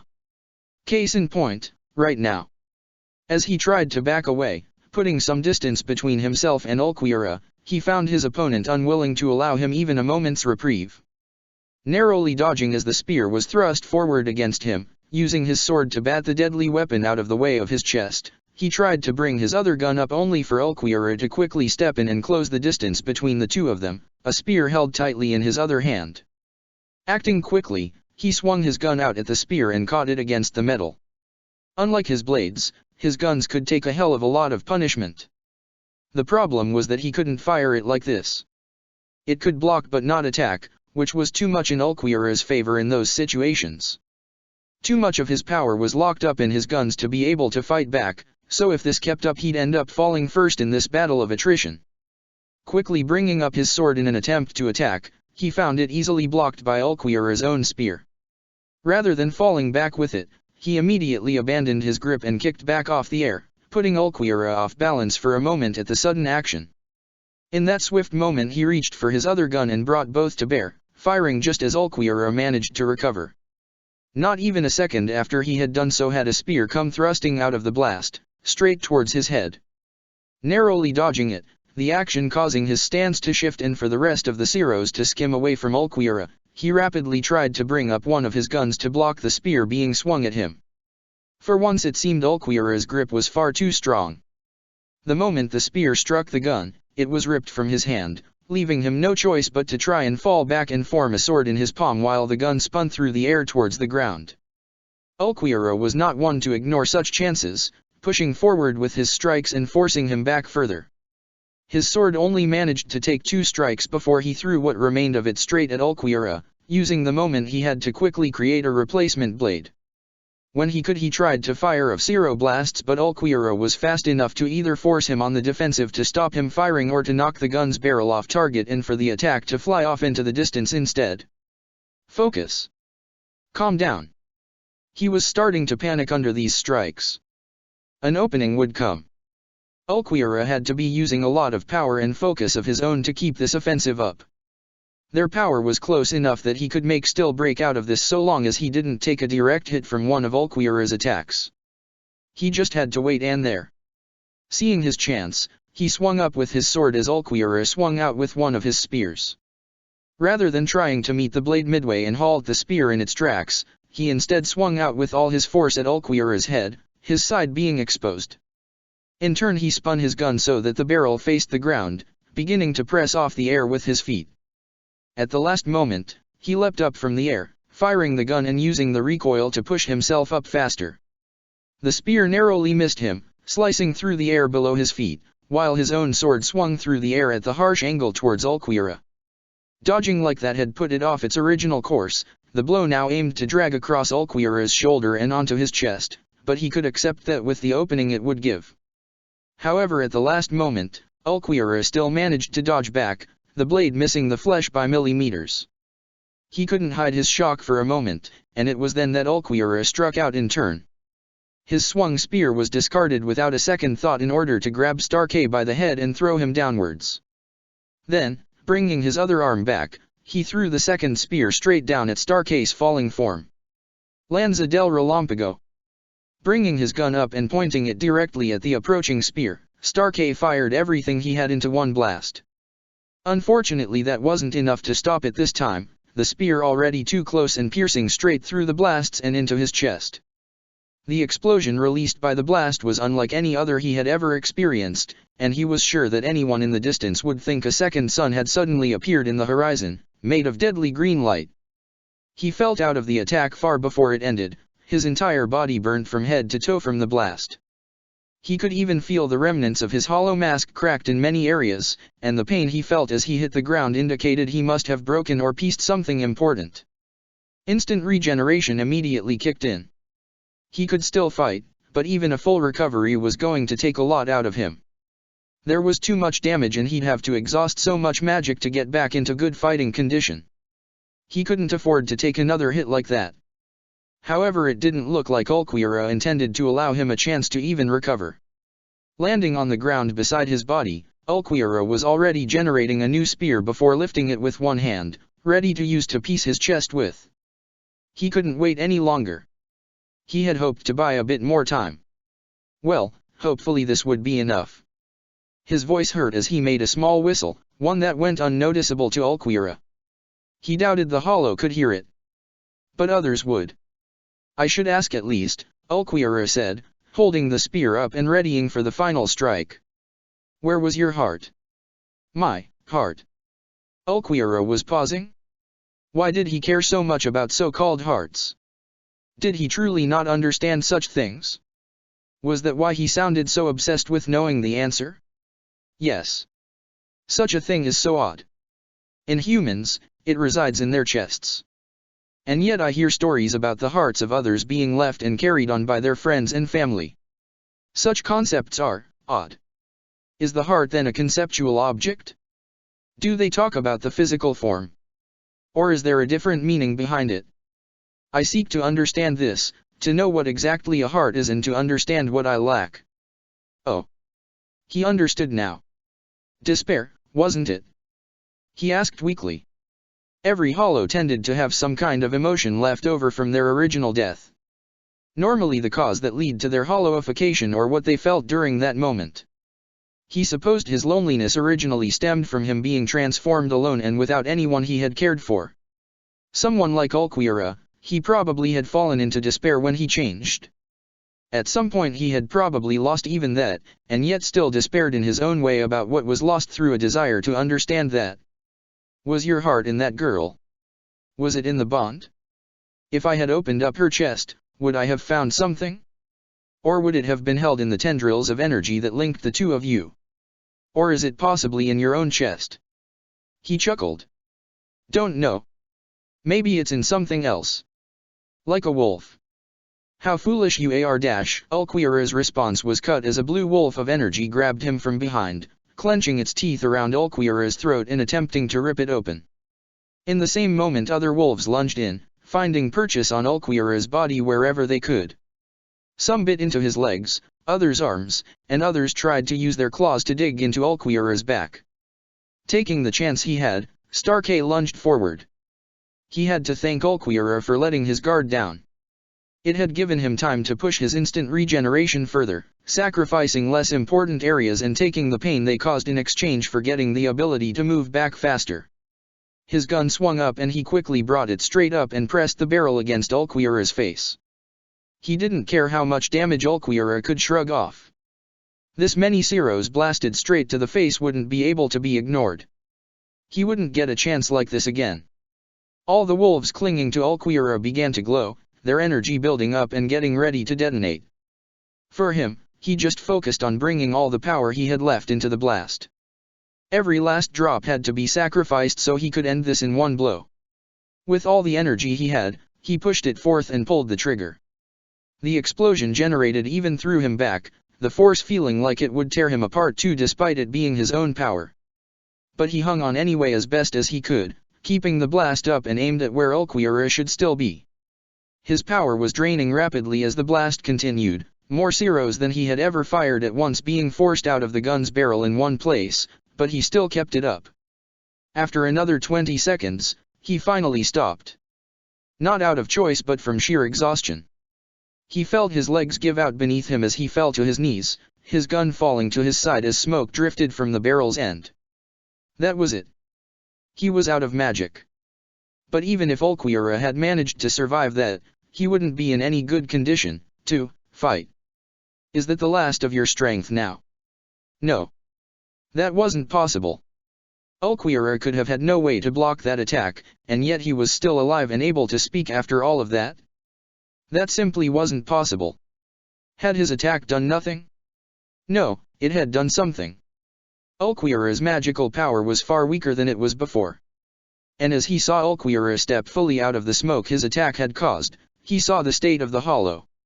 While it had taken a lot of damage to his front, especially his face, the sheer amount of magical power Ulquiorra possessed must have managed to mitigate the damage just enough to survive. And he could see the hollow's instant regeneration already at work, healing him at an alarming pace. It might have even been going on as his attack was happening, trying to repair enough of his body to keep him alive. The wolves confused me for a moment, until I realized they must have been a last-minute trick of yours. I did think I was able to knock one of your guns away too easily earlier. If he still had magic left, he might have been worried about Ulquiorra learning about that trick. He'd loaded up the gun with a lot of magical power beforehand and allowed the energy to leak out after being separated from him, forming wolves ready that would wait for his command and latch onto the target. But that last blast of yours was truly worrying. If I was a bit weaker, I doubted I would be able to reinforce my arrow enough to survive. And if my regeneration hadn't kept up, even that would have not helped me. I suppose it's true that a wounded animal is always its most dangerous when near death. But you have nothing left now, Ulquiorra added. And after that incident, I have little reason to continue my questioning. You seem unlikely to answer me, so I'll just finish this and go and assist Lord Barragan. You'll lose, you know, Starkey muttered, uncaring as a spear was aimed at his chest. Even if you kill me, you'll die too soon enough. That's the path that Mad King has taken us on, all for petty revenge. So. He sighed. You really don't care, do you? Not that it matters much to me. Even I find myself not caring any further. Not now at least. But no, this will end the same way for him too. Eventually he'll die, and I'm sure Lilynet and I will be laughing about it in another life. For a moment he thought Ulquiorra was going to say something in response to that. But whatever he wanted to say was quickly hidden away as the spear was thrust into his chest, forcing him back down to the ground and pinning him there. So this was death, huh? He felt himself wanting to raise a hand towards the sky for a moment, wondering what he'd feel if he did so.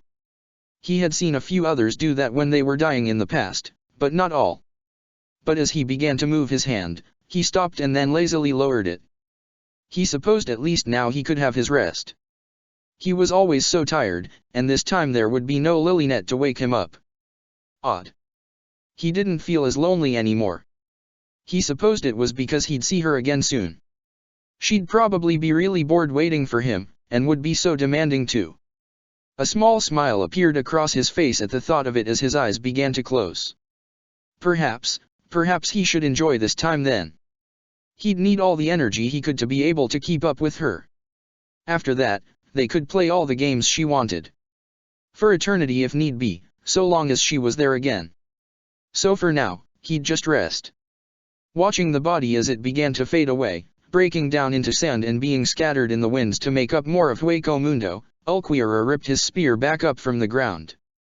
The traitor has been dealt with. And now for the other.